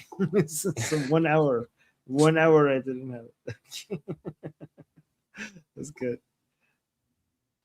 And so then what's the score now? Look at this. Armin, we have those types of dreams, okay? We're like, oh my God, it's over. We're all going to die. And then Fizz has a dream. I had a dream that the end of the world was nigh and I was with 20 girls. Different kind of dream. Okay. I guess we just got different minds or something. That's the worst time for the world to end, to be honest. Yeah. Thank you, Joanne, like, as well. Damn it! The life is so good. Why does it have to end now? No. And our next one is from Miss Hypnotic, who also says confetti. Thank you. Confetti. Thank you. It's guys cool for when supporting I remember all these people's names. I think that's something that I like realize all the time. Thank you, Miss Hypnotic. Really Thank appreciate you. that super chat. And our next one is from Bill Kennedy. Says, when will the European Union help keep the strait open? It's in their interest. Yeah, they don't care. After it's been after, yeah. No, they do care. They just want United States to open it for them. Yeah. What some countries in the European Union are doing is sending destroyers and frigates into the Red Sea, but only at the invitation of Saudi Arabia and only after all the countries in the Middle East already joined. So Italy has like one frigate, the UK has like a mining ship that's sitting at port for like 3 months. Yeah, they're not really doing much. We don't know. As Armin said afterwards. Thank you for the super chat. And Fizzendresis, thank you for the super chat, saying like and subscribe. Guys, you should do that. You should really consider doing that so I can get to my goal before my birthday. Yes. Like and subscribe, guys. Let's get Ali to his goal. Yep. Thank you. And Fit Over 50 Fitness. Oh, by the way, he came over to my channel when he did that. He felt bad. When he said like and subscribe, yeah, he felt like, oh my god, Armin is at 0. So he gave me that super chat. Thank you for this. You highlighted these. Amir says 12-7. Guys, I'm still 5 victories behind. I'm still 5 points behind. Just saying. Okay. Wow. I think you're going to reach 12. Yes, but I think like at some point at this rate, you're going to reach me, and then I'm just going to stay where I am forever. And then you're just going to keep rising. That's what I think is going to happen. I don't think so. I don't think so. And Joanne also said, we got you, Ali. Thank you. And Amir the Cricket also says, hey, flawless victory this time. Yes, Fine Sirs is like, why are you? I'm spreading some salt. I thought you would be impressed, Salt Queen. I'm being salty like you. Why are you laughing at me? But it's okay. Yep. Guys, we're just joking. I mean, like, it's good that you guys are supporting Ali. Yeah. Yeah. To be fair, it's my only stream of the day. We'll justify it with that. And our next one is from Veronica Redeemed. Says, Iran adur as domane. Let me full screen this.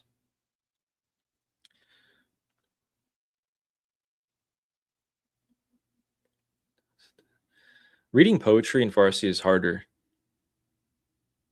So you want me to read it? Yeah. ای ایران دور از دامان پاک از دامان پاک دست دگران بدگوهران ای عشق سوزان ای شیرین ترین رویای من تو بمان در دل و جان. So saying, oh Iran, far away from pure hands and in other people's hands, in the hands of people with bad essence. Oh, my burning love, Iran, my burning love. Oh, the most beautiful and sweetest dream, Iran, basically. Stay in our hearts and in our lives. So, Iran, yes. So let me see if I could translate it better. So Iran is out of the hands of people who are pure and in the hands of people with bad essence. Iran is our burning love and the sweetest of all dreams. Iran, stay in our hearts and stay in our life. And Javid Shah says, Kia ora Durud Jason. Thank you. Thank you, Veronica. Poetry. Always with the beautiful poems. Very beautiful. Thank you. Appreciate that. And our next super chat is from Omid Salute, saying, should Iranians forgive the Arabs once we're free? The Arabs do not need to be forgiven. the Arabs do not. We are not at war with Arabs. We're at war with Islam, and we're not at war. We are Arabs. Arabs are victims of Islam, and Arabs are our friends. And just because of what the if you're talking about the leader of Arab countries, that's one thing. But we are not at war with Arabs. And if you're talking about the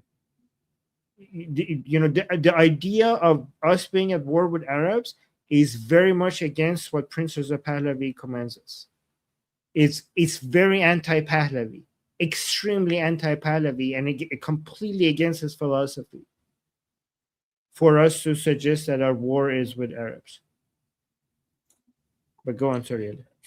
So no worries. So from what I know of the Iranian people, they have a very long memory and a long list of grudges. The government of a free and new secular Iran will not have anything against any of the Arab countries. We will actually first make diplomatic relations with our neighboring Arab countries and be very cooperative, very forward-looking with them. We will not be, you did this in the previous, none of that will happen in terms of governments. Governments. What about the people? The people have a long list of grudges. I would say many people in certain parts of Iran will be very unforgiving for most people, whether it's Pakistanis on that side or Arabs on that side. And then there will be a large portion as well, maybe like 60% will be unforgiving, 40% will be very forgiving. Guys, remember, a lot of people in Iran, especially the south, are Iranian Arab, or they speak Arabic, and they have no problems with any of this. We have Iranian Arabs, and we're proud of having them as citizens of Iran. Yeah. The diaspora will not be very forgiving at all. I think you're underestimating, because anti-Arab hatred used to be so much more in Iran, and within a short few years, it has been decreased. And a lot of it thanks to Pahlavi.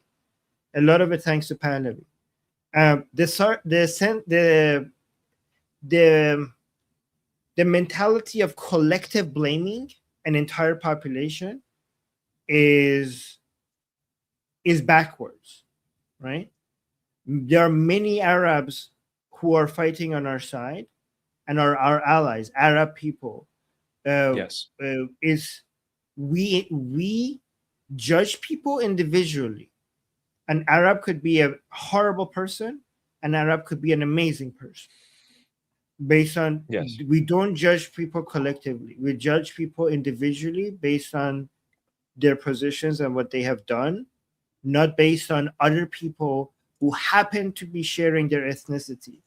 We don't judge an Arab because they share an ethnicity with certain other people who have done something just because they happen to also be Arab. We don't judge them like that. That collective judgment is exactly the backward way of thinking that the Islamic Republic does. We judge people individually, not based on the entire groups that they belong to. Yeah. Thank you, Omid. Good question. Good question. Thank you. And then also, guys, we have some breaking news for you guys. Trump has come out with a new Truth Social statement about Iran. He said, "No one has given the Islamic Republic of Iran a greater opportunity to make a deal than me. Tragically for them, they have failed to take it. Therefore, today, I am announcing the most crushing economic operation ever taken against any country. This will be economic warfare and isolation on an unprecedented scale. Their navy is gone, their air force is destroyed, their military factories are now rubble, their currency is worthless, and their country is hanging by a thread. Today, I am also announcing that any country that allows its financial institutions, businesses, airports, or government entities to provide any type of lifeline to Iran will itself face tremendous economic consequences. Oil smuggling, swap lines, cash transfers, exchange houses, ship registries, front companies. It all needs to stop now. You know who you are. This will be an economic D-Day. And we are in need of our allies to stand with the United States of America to isolate and defeat the Iran threat. These maniacs are on the ropes, and these historic measures will cripple them in their ability to project terror worldwide. Iran will never have a nuclear weapon. Thank you for your attention to this matter. That's the, okay, this is the part to me. That's the part to me. That's the important part. Any country that allows its financial institutions or anything, any country that allows anything within its borders to conduct, help Iran, faces tremendous economic consequences. Oil smuggling, swap lines, cash transfers. Guys, these are the things that we've been telling you are the only ways that the Islamic Republic is still making any sort of money. And now that's gone. From today. It's interesting because before any of this was announced, we have been telling you guys, let me know in the chat. Haven't we been telling you before any of this got to this point that United States is going to focus, move away from making a deal or trying to escalate to just doubling down on economic isolation? This is what we talked about a few weeks ago. And right after we talked about it, we saw exactly that happening. This is the strategy of the United States because we saw that it's working for them. And now we see it happening. We saw that this is working for them and doesn't make sense to escalate from a financial and political perspective for the United States. It doesn't make sense to stop the economic isolation of the Islamic Republic. So it doesn't make any sense to make a deal with them because there's nothing to agree on. So they're just going to double down on what's working. Yeah, exactly. Shauna is saying economic D-Day. That's what's happening. Yeah, Omidia, Trump ain't effing around. Okay, here's the thing though. If that's what he was talking about, if what he's talking about is the United Arab Emirates leading the way on this, but then any other country also can't help, I'm not gonna lie, I'd be expecting more than that. So I'm gonna wait for Scott Bessent to announce some things that he said he was gonna announce. Today is what, Wednesday, right? Yeah, so got 2 days left. That can happen. What we have though is already so much, and I think it makes sense that this is what they were waiting for, because this was the only last remaining piece of the puzzle. Remember, people already analyzed that this isolation would not be complete as long as the UAE is still providing loopholes for the Islamic Republic. This was the last piece, and it makes a lot of sense. And even China. without this, Sorry, go on. I interrupted you. It's really hard for United States to push China around, but China is not providing the same financial. I mean, here's the thing: the Islamic Republic will be able to find some ways to create some financial workarounds, even without the UAE. But it's going to be very slow. It's going to be very small. It's not going to be able to replace what they have with the UAE. These things, these networks take time. And even without this, you remember Mossad, the former head of Mossad, his analysis is that just with the naval blockade, without all of these additional stuff, if you keep the naval blockade, the Islamic Republic will fall in 7 months. Again, I'm not saying that's 100% true, but that was his prediction, that even if we don't attack, if we keep the naval blockade, the Islamic Republic will fall in 7 months. But now, in addition to the naval blockade, we added all of this. This is devastating. This is devastating. So we just have to hope that the United States, we have to put, if this is what's working, guys, I know you guys want military escalation because the Iranian people are suffering, and this is not at all good for the Iranian people, right? But if this is the way that the United States is going, let's hope that they at least double down and get it over with, right? Yeah, like we have to push for them at least. We want more than this. We want this and military escalation, but at least do not remove the blockade until the whole thing is over. Because here's the worst possible scenario, Ali. Imagine if they put all of this economic pressure on the Islamic Republic for them to get a deal. and they get a deal, and then they remove the blockade, and the Islamic Republic survives, and all of the suffering of the Iranian people was for nothing. Like all of the hardship that the Unforgivable. Iranian people went through was for nothing. That would be the most horrible situation. So, Unforgivable. Ladies and gentlemen, quick analysis on what just happened. So for those of you who don't know, he said oil smuggling, swap lines, cash transfers, exchange houses, ship registries, front companies. These are all referring to the black market trade that's happening. That's what the Islamic Republic has been using for decades, by the way, to get around US sanctions. It's nothing new. They're targeting those. They paved the way because Scott Bessent was targeting these top Islamic Republic financiers for a few weeks now, a couple of months even. But now here's what's going to be happening. So as we told you earlier in the stream, which is funny enough, we were talking about this exact thing today. United Arab Emirates is one of the two lifelines for the Islamic Republic. The other one is China. The UAE is now turned to and caved into pressure, and now it's forced to help the United States go against the Islamic Republic financially.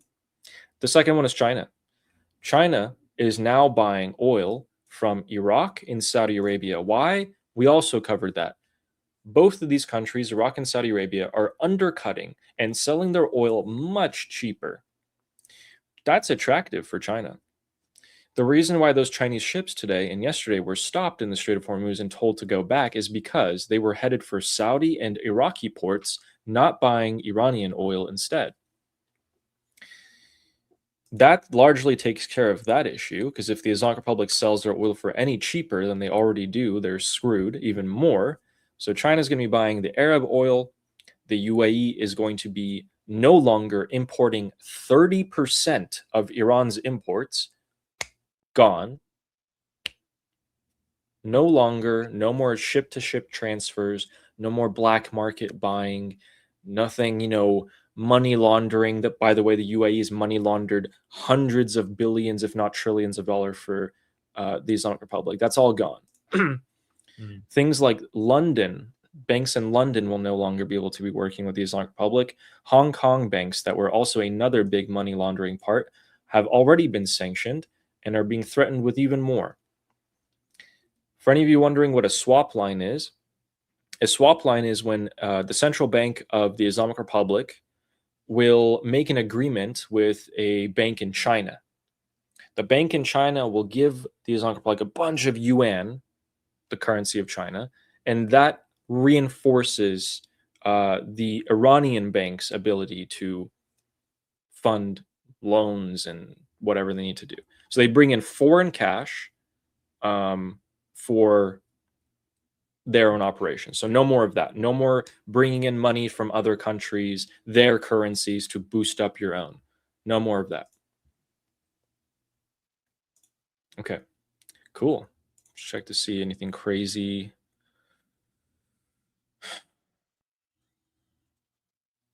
Yeah, so this doesn't have its drawbacks, though. This does limit the US slightly in terms of trading partners, but the amount of damage that's done to the US is this much. The amount of damage done to the Islamic Republic is this much. It's not even comparable. Today, we have hit $40 trillion of debt in the US economy, by the way. A little milestone we've reached. But all right. Let's keep going. That was great. All right. Our next one is from Bill Kennedy. Before we read the super chat, okay? Because I think a lot of people think that I am, with regards to what Omid said earlier. Sorry, could unhighlight this one if you want. A lot of people think that I'm sympathetic to the head of these Arab countries, right? I'm not. Okay, I'm not at all sympathetic to the leaders of these Arab countries. The only reason why I talk the way I do is because I am using, because first of all, because I think it's the right thing to do. Second of all, is because I'm using Prince Reza Pahlavi as a role model. I'm following his lead. And third, because I think a prosperous Iran requires an Iran that has good relationship with our neighbors. And that requires us being civilized and also not collectively judge people. And fourth is because I've seen so many people from these communities support our cause. I've talked and then interviewed many people who have supported our cause against the Islamic Republic and for Pahlavi. There are many people from this region that are supporting Pahlavi, not the regime, but among the Persian Gulf Arab countries, there are many people within these countries that support Iranian people and Princes of Pahlavi. And we see them and we recognize them and we appreciate them. And we have to. And that's what Princes of Pahlavi does. Yeah. Well said. Thank you. Thank you.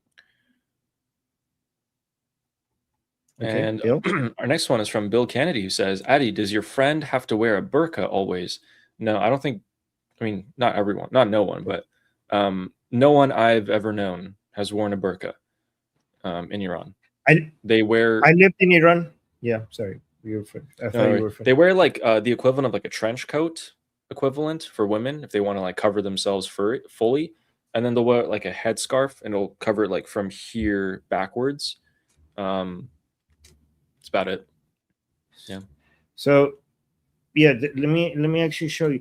I lived in Iran for 21 years. Never have I seen. I mean, I'm sure there's some people who wear burqa there, but for 21 years I lived in Tehran and in Shiraz. Never did I see a burqa. So this is the more common hijab in Iran, like this. You know, it used to be like this. Now they don't even wear that. So if you're religious, it's more like this. These days, yeah. So it used to be like this, like a Mahsa Amini, but now they're not wearing any hijab. So yeah, when I was in Iran, hijab looked like this, right? But now it's just like not wearing hijab most of the time. Yeah. Thank you, Bill, for your concern. Most women do not wear it. And they stopped wearing it after, God, I think it was 2022. About 2022 onwards, women just stopped wearing headscarves. There are more women. I think there are more women per capita. Maybe I don't know. I wouldn't be surprised if some people tell me that they can find more hijabis in London than in northern parts of Tehran. Oh, 100%. Oh, 100%. 100%. Easily. And our next one is from Nail Bunny, who says, Samantha just wrote, F the CCP, Armin. Woo! Yes. Samantha is at war with the CCP. So her life mission now is to end the CCP firewall, apparently. Did you know the other day she said Armin turned me against the CCP? Really? Oh, wow. Yeah. Honored. Samantha, are you here? That's an honor. Thank you. Yeah. Thank you, Nail Bunny. Samantha, thank you for the super chat. And our next one is from Fritzy, who says, Pisak, that's a bad name, Volicki has a great podcast today explaining how Dubai has been acting as a shell company / money launderer for Iran. Yes. Absolutely. Good for him to talk about that. That's great. Yeah. Yes. And they lost it now. Yeah. By the way, this is why I say that if you are one of the sheikhs or amirs, I don't know, in the UAE, when you see a drone or a missile coming at you, just tell yourself this: I paid for that. The drone that is heading towards your tower or towards whatever infrastructure or whatever you have there, just remember you paid for that. You laundered the money that made that happen. So enjoy, I guess. Yeah, I think they stopped enjoying it. Thank you, Fritzy. And I'm glad that people are talking about that now, which, I mean, makes sense. You know, people are going to make YouTube videos about what's going on at the moment. And our next one is from Nail Bunny, who says 315 people watching, 110 likes. Remember to like the stream. That was at 3:07 an hour and a half ago. Thank you, Neil Bunny. Neil Bunny always has our back. Look at this. Thank you, Neil Yeah, Bunny. Always trying to, guys. Thank you, and guys, yes, please like the stream. It really helps the channel. So thank you for that. When you're watching, please like. Thank you, Neil Bunny. Thank you very much. I owe Neil Bunny so much, so much. Sweet. Thank you.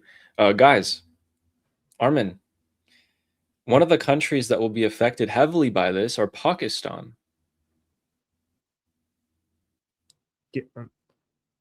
How? I mean, Pakistan, they import, I think it was about 28% of their oil from the Islamic Republic. And they also have a lot of corrupt officials that work together to launder money and et cetera, like Asim Munir and Ahmad Bahidi. So the commander-in-chief of the IRGC has a thug, like mafia enterprise with the leader of Pakistan, Asim Munir. That stuff's going to be taken a look at now. Oof. Oh. Man, it's going to affect so many people. Pakistan has the advantage of having a land border with the Iran, so they're getting a lot more. They must, when it comes to energy, they're one of the countries that still gets their oil from the Islamic Republic without having to worry about all of this Strait of Hormuz stuff. Yeah. So they at least been enjoying that. This is great. So.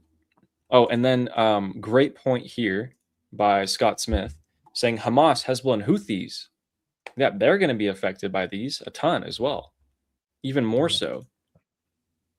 They were already getting the money flow dried up. This is going to be even worse for them. Good point.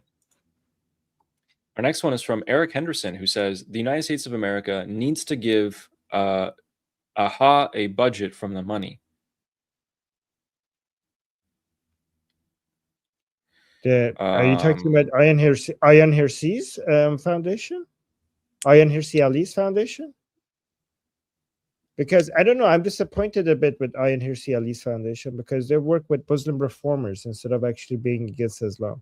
If you're talking about Ayaan Hirsi Ali's foundation, I'm a bit disappointed with them because they're now. Ayaan Hirsi Ali has moved from being anti-Islam to being pro-Islamic reform. So I don't know. I mean, I still support her. A lot of the things that the foundation does against female genital mutilation. I don't know if that's what you're referring to. I'm just assuming. Someone said. Kolas Katie said maybe the Shah. Maybe that's what they wanted to type. Well, but AHA stands for Ayaan Hirsi Ali Foundation. But maybe the Shah. Gotcha. If the Shah used to give the Shah a budget from the money. If you're talking about the Shah, there shouldn't be a budget. It should be all of it, right? Because it's the Iranian people's money, right? Yes, yeah, all of it. That's our money, and that's our representative. Yes. Yeah, exactly. Actually, yeah. The only way this makes sense. The only way that they shouldn't be giving it to anybody other than the Shah. So yeah. So then maybe that's a misspelled from the Shah. Yeah. Thank you very much, Eric. Good idea. And Omid Salute with our next super chat saying these Durkas remind me of Zehi Khiyal Batel. What does that mean? What is the first two words? Zehi Khiyal Batel means like sure, buddy, or like I think it's Khayyam poetry, guys. Is that poetry from Khayyam? So it just means like wishful thinking. This is what Iranians usually say. It's a reference to poetry when somebody is saying like I will do this and that, and you were like, okay, wishful thinking. You tell them in your dreams, exactly. So it means in your dreams. It's an Iranian poetry that Iranian people refer to every time somebody is doing wishful thinking. And the reason why this phrase got famous is because Elon Musk used it in a reply to Ali Khamenei. So in Persian, So Elon Musk used a famous Persian poetry in response to Ali Khamenei doing Gondaguzi, saying we will do this, we'll do that, and he just wrote under it in reply to Ali Khamenei, "Zay khiyal batil." I end up being right. Yeah. Thank you, Omid. Appreciate that. In your dreams. And our next one is from Nail Bunny, who has a question for us. She says, how did regime supporters not see the crumbling infrastructure and financial collapse and believe this regime is amazingly flawless? The answer is 12er Shia Islam. Well, doing our work for us. Thank you. That's exactly the answer I was going to give. So wait, let me see. How do regime supporters not see crumbling infrastructure and financial collapse and believe the regime is amazingly flawless? Yeah, okay, yes, exactly. Okay, you answered it well. Indoctrination since birth. Yes. Scary. It's just like brainwashing. This is the effect of brainwashing. Okay, so wait. Let me show you something. This is this is what the Iranian people made. So this was the tweet. Khamenei said, "We will not give in to the enemy." Khamenei, when he was alive, said. And Elon Musk responded in Persian, "Zehi khiyal batil," which is Persian poetry for in your dreams. Okay, and then here's Elon Musk as a Sassanid warrior at the Iranian army, killing the mullahs. So people just, translated that text into this. Elon Musk. Thank you, Neil Bunny. Thank you, Neil And our Bunny. next one is from Bill Kennedy, saying, are Trump advisors pro-Shah or free elections? Ooh, some yes, some no. Some just don't know any better. Lindsey Graham was. And I think he was the most pro-Shah advisor. Mark Levin could be considered an advisor. I think many of them aren't. But Lindsey Graham was, and we lost him. By the way, being pro-Shah is the same thing as being pro-free elections. It's the same thing. In fact, the only guarantor in Iran of free elections would be the Shah. True. Yeah. JD Vance isn't, probably. No. JD Vance is pro-Islamic Republic. Yeah. Thank you, Bill Kennedy. Appreciate that. Marco Rubio is, just so you know. And he has never directly said that, though, so we shouldn't assume. Yeah. I'll assume it. Okay. And Veronica Redeemed with another poetry phrase. Let me full screen this as well. Sabzi sar chaman سرخ خون من سرخ خون من what? You want me to read it? Yeah. Okay. سبزی سر چمن سرخی خون من سپیدی طلوع سحر به پرچم نشسته. Oh, those are the three colors of the flag. شرح این عاشقی نشنیند در این سخن بمان که تا ابد هستیم به هستی تو بسته درود از این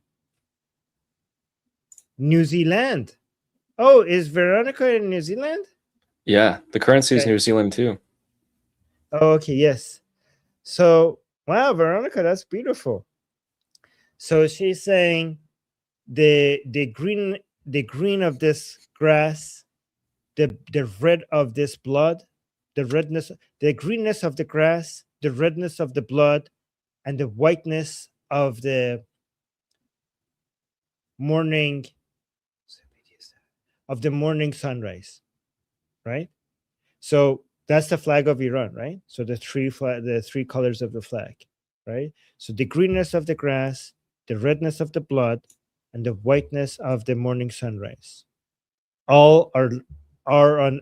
They're all on the flag. They're all sitting on the flag. To express all of this, to express this love. شرح این سخن ننشیند در این سخن is okay.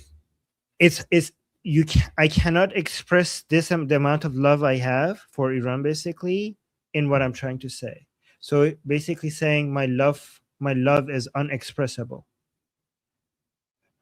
Stay, since we're going to be here forever. بمان که تا ابد هستیم به هستی تو بسته. So stay because we're going to be here to forever, and our being is tied into your being. Basically, I think us existing is tied into Iran existing. And then hi from New Zealand. Durud as New Zealand. Hello from New Zealand. Guys, this is so beautiful in Persian. It's hard to do it justice when I'm translating it into English. Thank you for the poetry. Yeah. Thank you so much, Veronica. I love it. Thank you, Veronica. And our next super chat is from Nail Bunny, who says fuel is typically adulterated with paint thinner and cooking oil. Cheap stuff. How do you know that, Nail Bunny? Where? She's saying is this a when universal thing? No, she's saying when. No, she's not like typically, not as in it happens often. Typically, as when you want to adulterate fuel, that's how you do it. Typically, as in this is how it's done. If you want to do it, well, I'll make sure that's how I do it next time I'm trying to adulterate fuel. Yes, sounds like fun. It's good. That's a good useful information to have. Thank you, Nail Bunny. Thank you. I'll take Appreciate that. And our next one is from Northwest Czechpea. It says Druze Syrian massacre. That's Shauna. That's Shauna in the shower. Since they changed their username, I thought maybe I would just read the. No, she told us Shauna. It's a cleaner version of Shauna because it's in the shower. Gotcha. Oh. Druze Syrian massacre. Druze wanted to join Israel. Druze are also an ethno-religion. You can only be Druze if both mother and father are Druze. Israeli Druze are overrepresented in special forces. I've never said that word that much. Druze Syrian. Wait.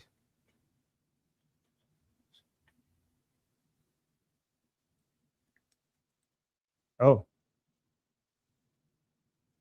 Israeli Druze are overrepresented in special force? Good. Yes. So they're capable. Thing. Yes. They make good soldiers, apparently. Cool. But why didn't they join Israel? Why can't they? Maybe they're too far from Israel to be able to do it? No, there are many Druze that are already Israeli. You can they don't give citizenship to people just because they're Druze. They do give it to them because they're Jews, but not Druze. But there are many Druze that are already Israeli.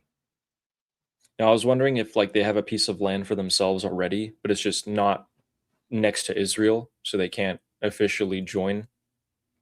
But the people, yeah. They have land in Syria, and there are Druze in Syria that want their part in Syria to be part of Israel. They want Israel to come take over that land and make it part of Israel. I see. Yes. Thank you, Shauna. By the way, I hope that's a good thing. That is a good thing. The Israelis love Druze. Oh my God. The Jewish Israelis By the way, my point, you know, Ali, what Druze are? And Israelis love Druze. They adore Druze. Okay? And Jewish Israelis especially adore Druze. And they consider them blood brothers. Right? And you know, hey, Salt Queen, I know you hate to hear this, but you know what the Druze are? They're Arab. The Druze are Arab. And Israel loves them. And Jewish Israelis love them. And they're proud to have them. And they're some of the best fighters in the IDF. There you go. Nice. Sweet. Yes. Thank you, Shauna. I didn't know that. See? Yes. Appreciate that.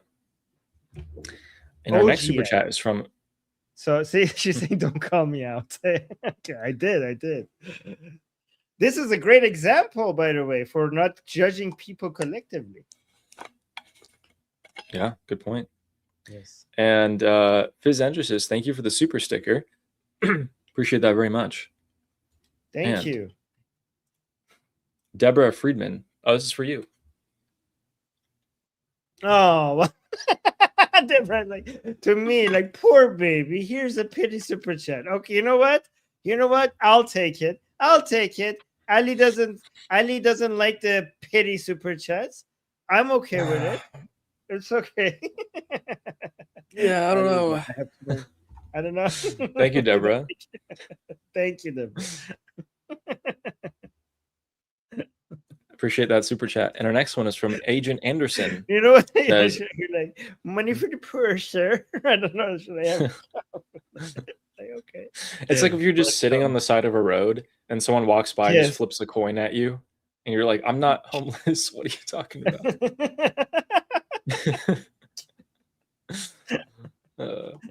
Our next one is from Agent Anderson. Just say thank you. Okay. Yeah. And it says Armin ego, equals the hardest working man. Ego problem. No, wait, the ego problem, because you're like, I'm not a homeless person. Or like, see, that's your ego speaking. But okay. Armin equals the hardest working man in the show business. Oh wow. Okay. You just boosted my ego, Agent Anderson. Okay. Thank you, guys. Thank let's make me win tomorrow to bring his ego back down. No, see, like somebody was like Deborah was saying, like, here's some pity super chat. So my ego went down, and now Agent Anderson is saying, hardest working man in show business. My ego went back up. Thank you. Thank you, Agent Anderson. But Deborah, I'm just joking, Deborah. Fizz Anderson says, Liberty Politics, we got you, Bug Brother. Bug Brother. Me and Fizz Injustice are Bug Brothers. Yeah. And Mia Schreiber, who's been a member for 3 months, says, breaking, Trump officially announcing economic war. I know, right? I feel like this is geared towards China the most, because the two lifelines are UAE and China. We got the UAE now. Now it's just China. But let's see if he's willing to actually pressure them. China is going to be hard, though. It's going to be really hard but it can be done, because you're not basically, you know how you could pressure China? Like, we're not doing China. We're not pressuring China. It's just these Chinese companies that we're sanctioning, and tariffs. Mm-hmm. Okay, and also, by the way, guys, tariffs and sanctions are two very powerful tools here. And President Trump also, the new bill that was passed with the tariffs, because the tariffs are not meant for the Islamic Republic. The tariffs, 100% tariffs, are going to be meant for people who are dealing with Russia and the Islamic Republic. So so you could put sanctions on the Islamic Republic, and then you could put 100% tariffs on countries who are dealing with the Islamic Republic and Russia. This is the bill that Lindsey Graham was working on before he died, and then it got passed. So this is also adding to this whole economic isolation. So one thing you could do with these Chinese companies is, instead of going anti-China, you could pretend to be like, we're just going after the companies there. These companies, we're going to put sanctions or tariffs on them because they're dealing with the Islamic Republic. So there is a way to do that, but China has more ability because China wants, their energy, and China has a bigger ability to push back against the United States compared to the UAE. So it's going to be difficult. It will be difficult. Let's see if he's willing to go all the way. He only has to go all the way for a short period of time if he's going all the way. Let's see. I'm excited to see now. That's what I was waiting for. Thank you, Mir Schreiber. And I'm Your Sensei says, we need the real Ghalibaf on the show. Our Ghalibaf is better. Yeah. No, we have a better Ghalibaf. Where's our Ghalibaf? He's not here today. He's not here today. We need the. You know, the real Ghalibaf does watch my show. I'm almost convinced. I'm joking. But the Persian show, many times I give advice to Ghalibaf jokingly, and the next day after he does it, it has gotten so bad that some people in my audience actually got convinced that he's watching our show. And people were begging me sometimes in the Persian show in the comments, Armin, stop giving him advice, you're helping him. That's how I would joke around like, Ghalibaf, this is what you need to do. And the next day he would do that. And people were like, what the hell is happening?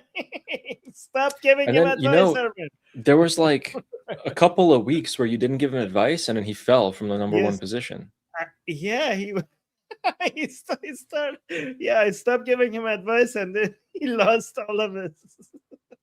He lost his power. How terrible. Thank you, Amir Sensei. No, but we'll have some cool guests for you guys next week. Yes. And our next one is from Edwin Landman, who says, do you see signs of an upcoming attack from the United States on the Islamic Republic?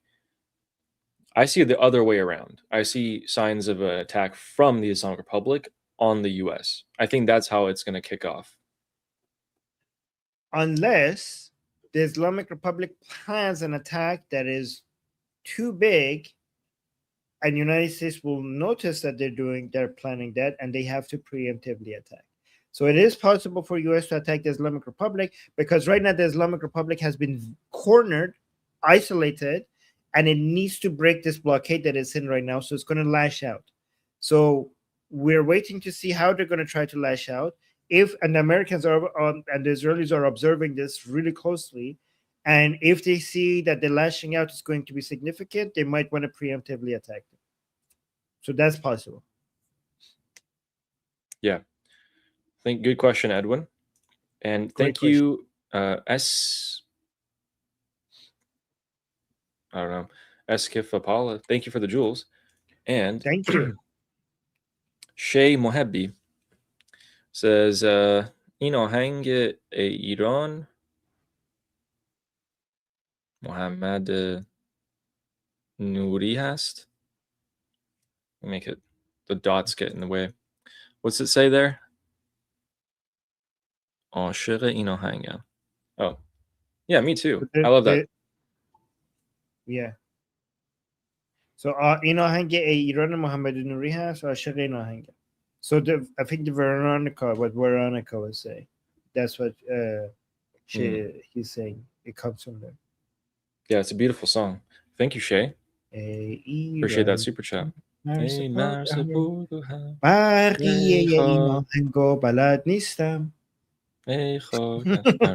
can play it. That's what I played on the soundtrack for you guys. Okay.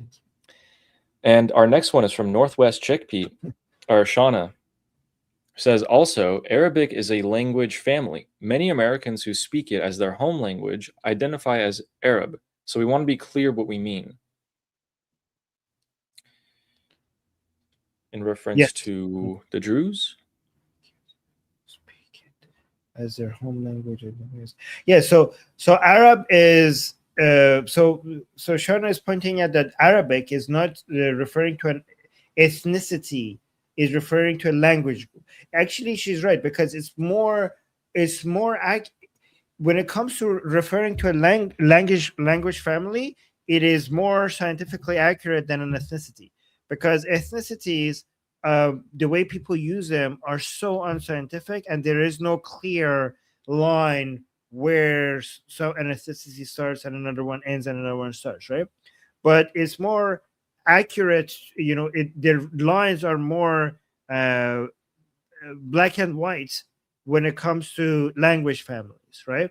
So for many people who identify as Arab, it's enough for them, not all, but it's enough for them to speak the language and as their home language, for them to identify as Arab, even if they're so Shauna is basically saying that, when we're talking about Arabs, we're just talking about so many different people, and it's only enough for you to be able to speak Arabic as your home language, and also identify as Arab for you to self-identify as an Arab. So that's how broad that is. And that's why it doesn't make any sense to be like, oh, I'm anti-Arab. This is like, okay, so you anti somebody who speaks the language and identifies as it because he speaks the language as a home language. Like it doesn't tell me much about you. Okay. It's not correlated to blood or DNA or anything. It's all over the place, right? Does that make sense? Like it's a very arbitrary way of categorizing people that doesn't tell me anything about your views and your stance and what you. So why would I want to demonize a whole bunch of people just because they belong to this very vague category? Yeah. Thank you, Shauna. Appreciate the super chat. And Rod Miller with the 10 jewels. Thank you very much. Thank you. And Shauna with another super chat. Thank you. Who says, be careful mentioning banks in London. We don't want to alert the city of London to what we're up to. I'm joking, by the way. I'm not. Ooh. The city of London better watch out. I mean, man. Guys, the evil people behind the scenes that are pulling the strings are not the Jews. It's the people that control the banks in London. It's the Europeans. Oh my God. It always has been. Secretly all of this time. You have to be careful. You know, Shauna, in the older generation of Iranians, a lot of them, it's very popular for them to hate the United Kingdom. Just FYI. Kar Inglesias. Have you heard that phrase? Kar Inglesias. So you know, guys, how? Yes. So you know how it's common now for us to make the joke when something goes bad. We say, "It's the Jews. It's the Jews." Of course, everything is blamed on the Jews. So for a very long time in Iran, the phrase was, "It's the English. It's the English." Like anything bad happens, it was a phrase that this Kar Inglesias. Yeah. So basically blaming on the British, the English. Yeah, they were such massive mess ups that they got that reputation in Iran. And they really were. Yeah. Thank you, Northwest Chickpea. Or I gotta stop saying that. Thank you, Shauna. Thank you. Our next one is from Alexia, who says, I'll give Ali a like and super chat the day he stops saying and etc. Kidding, perhaps. Hava to daram. Javid Shah, Payende Iran. Much love. Do I really say that? Thank you. I've never noticed it once. I don't know. Does he say it? That's an excuse for you to send a super chat to Armin. I see. Yes, he will never stop saying it. Yeah, so keep I think. Thank you. Thank you, Alexia. Thank you. Appreciate the super chat. Now from now on, we're all gonna notice. We haven't noticed it once, and now because Alexia pointed it out, we're gonna notice it forever. It's gonna start getting annoying. That's a good way to get someone psyched out. Yes. I mean, and our next one is from Nail Bunny. Oh, you just said it, by the way. Our next one is from Nail Bunny, who says, no, criminal fuel gangs adulterate with that stuff. Methanol, toluene, turpentine, xylene, etc. And it ruins cars. I'll explain later why I know this. Sure. Nail Bunny has this secret criminal gangs. Nail Bunny, okay. She has this secret alternative criminal life, apparently. Yeah. Okay. Nail Bunny used to be part of a gang, you guys. I didn't know that. Jesus. That's what they're doing in Iran. The government is putting methanol into the fuel, which is destroying the gas tanks of the car internally. And thank you, Nail Bunny. Appreciate that. Let us know later. I'm imagining Nail Bunny like in Fast and Furious. People are saying like fixing cars and engines and speeding. Like this funny and okay. Dope. And Noah sent us a super chat saying, I'm converting to Islam. Wait. Wait. She said the opposite. She's police. She's a cop. Oh no. Yes. Okay. That's not unusual to get contracted by the. Nobody's a cop, guys. Shh. Law enforcement. Oh no. Okay. Yeah, they contract, you know, chemists and people like that all the time. And then Noah says, "I'm Noah. converting to Islam." JK, I could never do that. You know, that's a thin line to joke about right there. Noah, repeat after me. No, Ashhadu no, anna no, no, don't say, la no, ilaha. no, no. Okay. No, don't say the oath. Ugh. Okay. Thank you, Noah. Appreciate that. Thank you, Noah. And our next one is from Ariksan, saying, Ali, if you want to understand what Israel does in Syria and why, talk to Mansour Ashkar. The Druze are central for Israel's motivation in this arena. No, I get what they're doing. I understand that. I had Mansour Ashkar on. I had him on as a guest. Great guest. Loved him. Sweet. Great guy. Yes. Okay. Yes. I believe you. Have you guys seen my interview with Mansour? It was really good. I loved it. Thank you so much, Ariksan. Loved it. Thanks for trying to introduce someone to me like that. Really appreciate that. Sure. And our next one, Jagatai for the 10 jewels. Thank you very much. Woo! And we have Thank you, more Jagatai. poetry. Let me full screen this again. Mohreto Chon. Wait, what? Did I just read that wrong? Mehr or Mohr? Mehr. Mohreto Chon. Okay, you just read it. Oh, she wants me to read the whole thing? Okay, you go. No, you go for it. I'll keep reading. مهر تو چون شد پیشم دور از تو نیست اندیشم در راه تو کی ارزشی دارد کی ارزشی دارد این جان ما پاینده باد خاک ایران ما مهر تو چون شد پیشم دور از تو نیست اندیشم در راه تو کی ارزشی دارد این جان ما پاینده باد خاک ایران ما.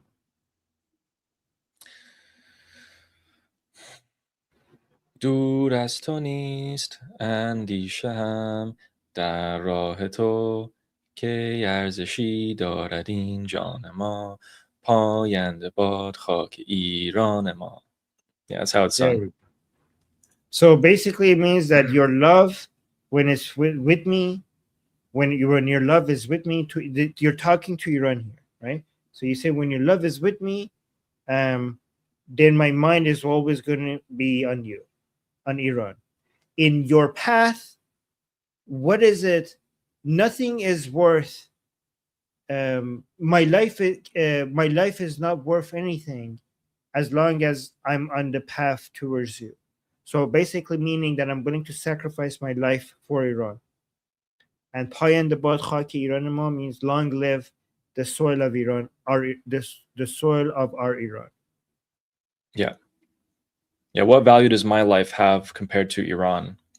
Long live Iran. Thank you, Veronica. And I think someone else also gave us a super chat in Farsi. Maybe it's pertaining to this. It's a super, okay. Oh, this is Marza Porgahar, yes.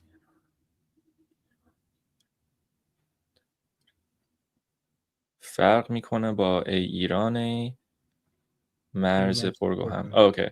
Oh, that's a different Iran? I didn't know there was a different one. So we have two Iran songs, and this the Iran Marz Porgahar is not the same song as Iran from Muhammad Nouri. By the way, guys, so Shay Moabi,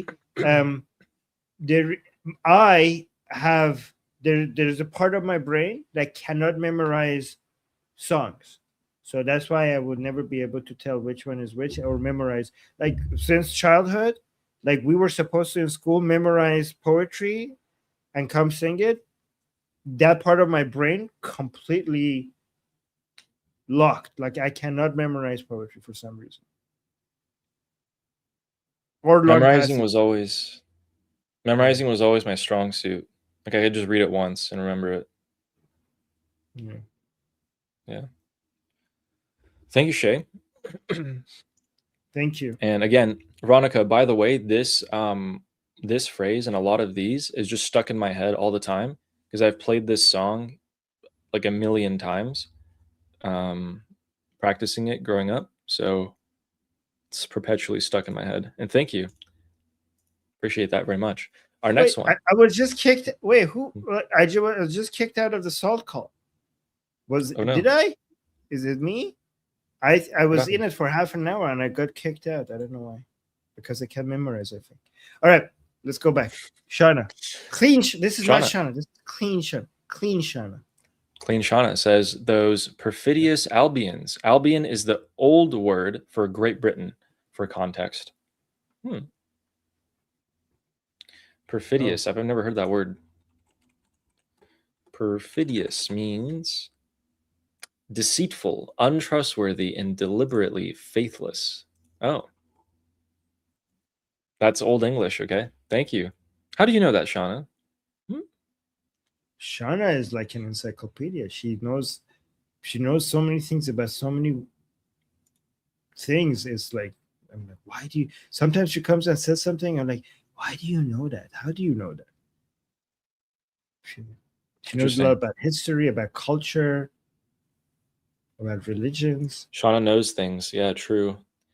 Thank you for the super chat. Perfidious.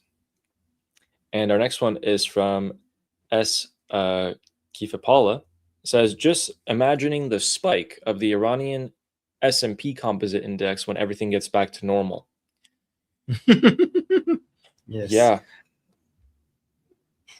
Not financial advice. Do your own research. But I will buy. I personally would be buying it. All in. Yeah. So to the moon. Yes. Oh, it's sci-fi. Okay, it's sci-fi Paula. Sorry, I was pronouncing that bad. Yeah, so then from the lectures that I saw about the new government, they're going to be limiting foreign investment. So you might have to be a citizen and live there. You know, you might need some exclusive benefits. I'm just saying. Temporarily. Yeah. Yes. Yes. So temporarily, because we want free markets and international trade and international investment. But the reason why it temporarily will be closed to foreign investors is so that Iranian people get to be able to first get a share of their own country. And it doesn't all of a sudden, like, because if you open it right away and then all of the foreigners come by and everything, and then the Iranian people are poor, and they kind of like all of a sudden we're like, oh my God, the entire country is gone to foreigners, right? So it's good for temporarily giving the Iranian people a chance to buy things and then opening it up to the world. Exactly. It'll also cause massive problems if hundreds of billions of dollars are just poured into the economy. The Iranian currency will be devalued. So sci-fi. It would be overpriced. Yeah. Sci-fi. You might have to move to Iran and become a citizen. You know what I'm saying? And thank you for the super chat. And Jagatai with the 20 joules. Thank you very much. All right. We did it. Today was a big day. Big day. We got the economic operation underway. And tomorrow and the day after, I'm excited to see what becomes of that. Interesting. He did post it at when the markets were closed and on a Wednesday. Let's see. Magnum Opus is saying 20 Jews? Like, no, jewels. Not 20 Jews, jewels. Okay. Thank you for the 20 Jews. Oh my God. All right, guys. That's our cue. So, guys, please. We have Agent Anderson as well, who says, for centuries, Catholic Good Friday prayer was about the perfidious Jews. Oh. Wow. For centuries. Everywhere, or was it like in a specific country? Let me know. Thank you, Agent Anderson. Interesting. And we have a super chat from Tao Fei. Thank you very much. Says, see you in Iran soon, kid. I may need a couple of young Iranians to help me walk through the main market, but there you go. I'll be there I'll be there so fast, you guys might not even notice me missing a stream. I'm not even kidding. So I will go and I'm looking to live there, so I might go through the same problems you guys might go through, interestingly enough. So yeah, definitely. Thank you, Taufei. Appreciate that. Wait, let me see you in Iran soon, kid. I may need a couple of young Iranians to help me walk through the main market, but yeah. Okay, yeah. I'm pretty sure there's gonna be many people who will do that. Yeah. Wait, I missed the previous super chat. The previous one was from Agent Anderson. Oh, from Centuries Catholic Good Friday prayer was about to... Oh, okay. Thank you. Thank you for the information. And then he says, until 1962. Well, interesting. Dang. Thank you, Agent Anderson. And thank you, Taufei, for the super chat. I'll definitely show you around. I'll show you guys all around. And with that, please make sure to subscribe to both of our channels. We will see you guys tomorrow. Oh, well, you could see Ali in how many hours? 45 minutes. I got to go eat and take in a break. 45 minutes, guys. Ali will have a discussion, a group call that is free to join, and it will not be recorded. It will not be live streamed. The link to the group call is in the QR code at the top left. The link is in the description. The link is also in... Let me actually put it in the chat. Just go there and join the group call and talk to him. It's going to be starting in 45 minutes. So anybody can join. Don't miss it. You could ask him anything and talk to him, give him your opinions or ask him questions, and he will be there. So go talk to him today. See you guys there. All right, guys. Yeah. See you guys there. You guys could see Ali there in 45 minutes. And we'll see you guys here on YouTube same time tomorrow.